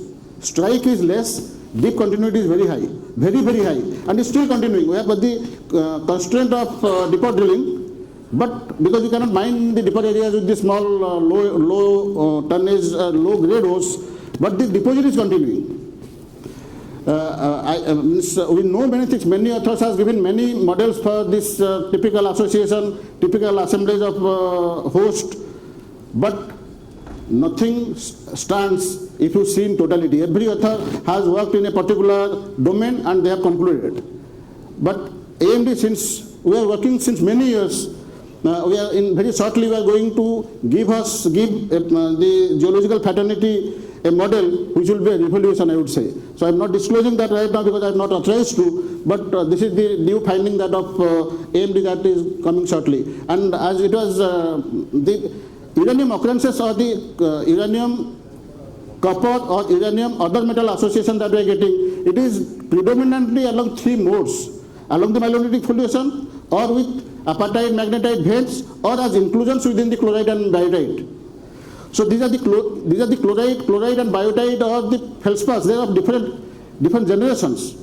They are not one generation. They are not the metamorphic chloride or metamorphic biotite. They are hydrothermally introduced or metasomatized sort of rocks with high amount of tourmaline and linogeisite, joisite. We are having very high amount of typical assemblies like kyanite we are getting domatite, we are getting lazulite, pigeonite, which are typical assemblies. It is not known Eoarcheanite, then this branderite. Even some samples have identified a spinel group of minerals as well as perovskite. So all these things together are trying to give a model in future that I am not discussing. There is another deposit, Kondenluka, which is also it is almost a 10,000 deposit now. And along with uranium, we are having very high amount of LRE as well as HRE bearing genotime. Very high amount of genotime is present in the system. So these are the recent findings of AMD. That is the contribution that is from our side. We are trying our best, and I must thank the organizers for giving me the time and space to stand before all of you, because Presidency has given AMD many good officers, James I would rather say, and they are performing so high that I have a very strong respect towards this university. There is mode of occurrence of different type of minerals that I say that the molybdenite is very peculiar assemblages, and the rhenium content of this molybdenite is very high. I will not go into much details, but time is not short. The upcoming areas we are getting plenty.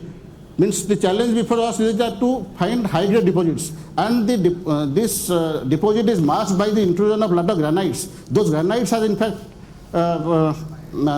given us lesser grade. Anyway, I am concluding now. And I just make one appeal to all my young generation students that whenever you happen to come with your professors to study the geological domain of Singhbhum Craton, please visit AMD office. We just intimacy please come over there. We will show the recent developments and we will show the borehole core, because the professor will show you only the outcrops. AMD is the only organization which has drilled almost more than 10,000 meters in this particular domain. So I am giving plenty of core, you can see for yourself. So it is an appeal to all the students, please come and visit our drill sites with intimation prior. Thank you. Thank you, Professor Dash. So let us break for lunch. You must be all very hungry. So we had a very interesting session with much new data on Singhbhum. And I thank all the speakers for their excellent presentations. Thank you, everyone. Thanks to the session chairs and the speakers for this wonderful session. Now, I would like to request Professor Shankar Bose to deliver the mementos to the session chairs and the keynote speaker. I would like Professor Joydeep Mukhopadhyay to please come on the dais.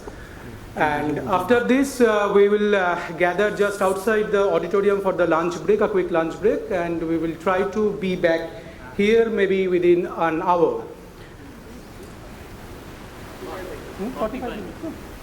So 45 minutes, it's 2:30 now. So by 3:15 we'll be back here for our session 2. Okay. Professor Joydeep Mukhopadhyay.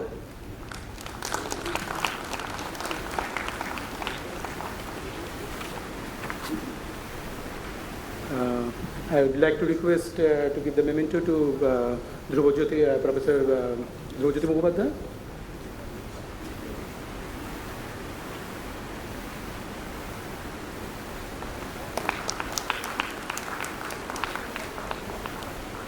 I'd like to call Shri S.K. Dash for the memento. Thank you. Okay, let's meet outside for the lunch. Thank you.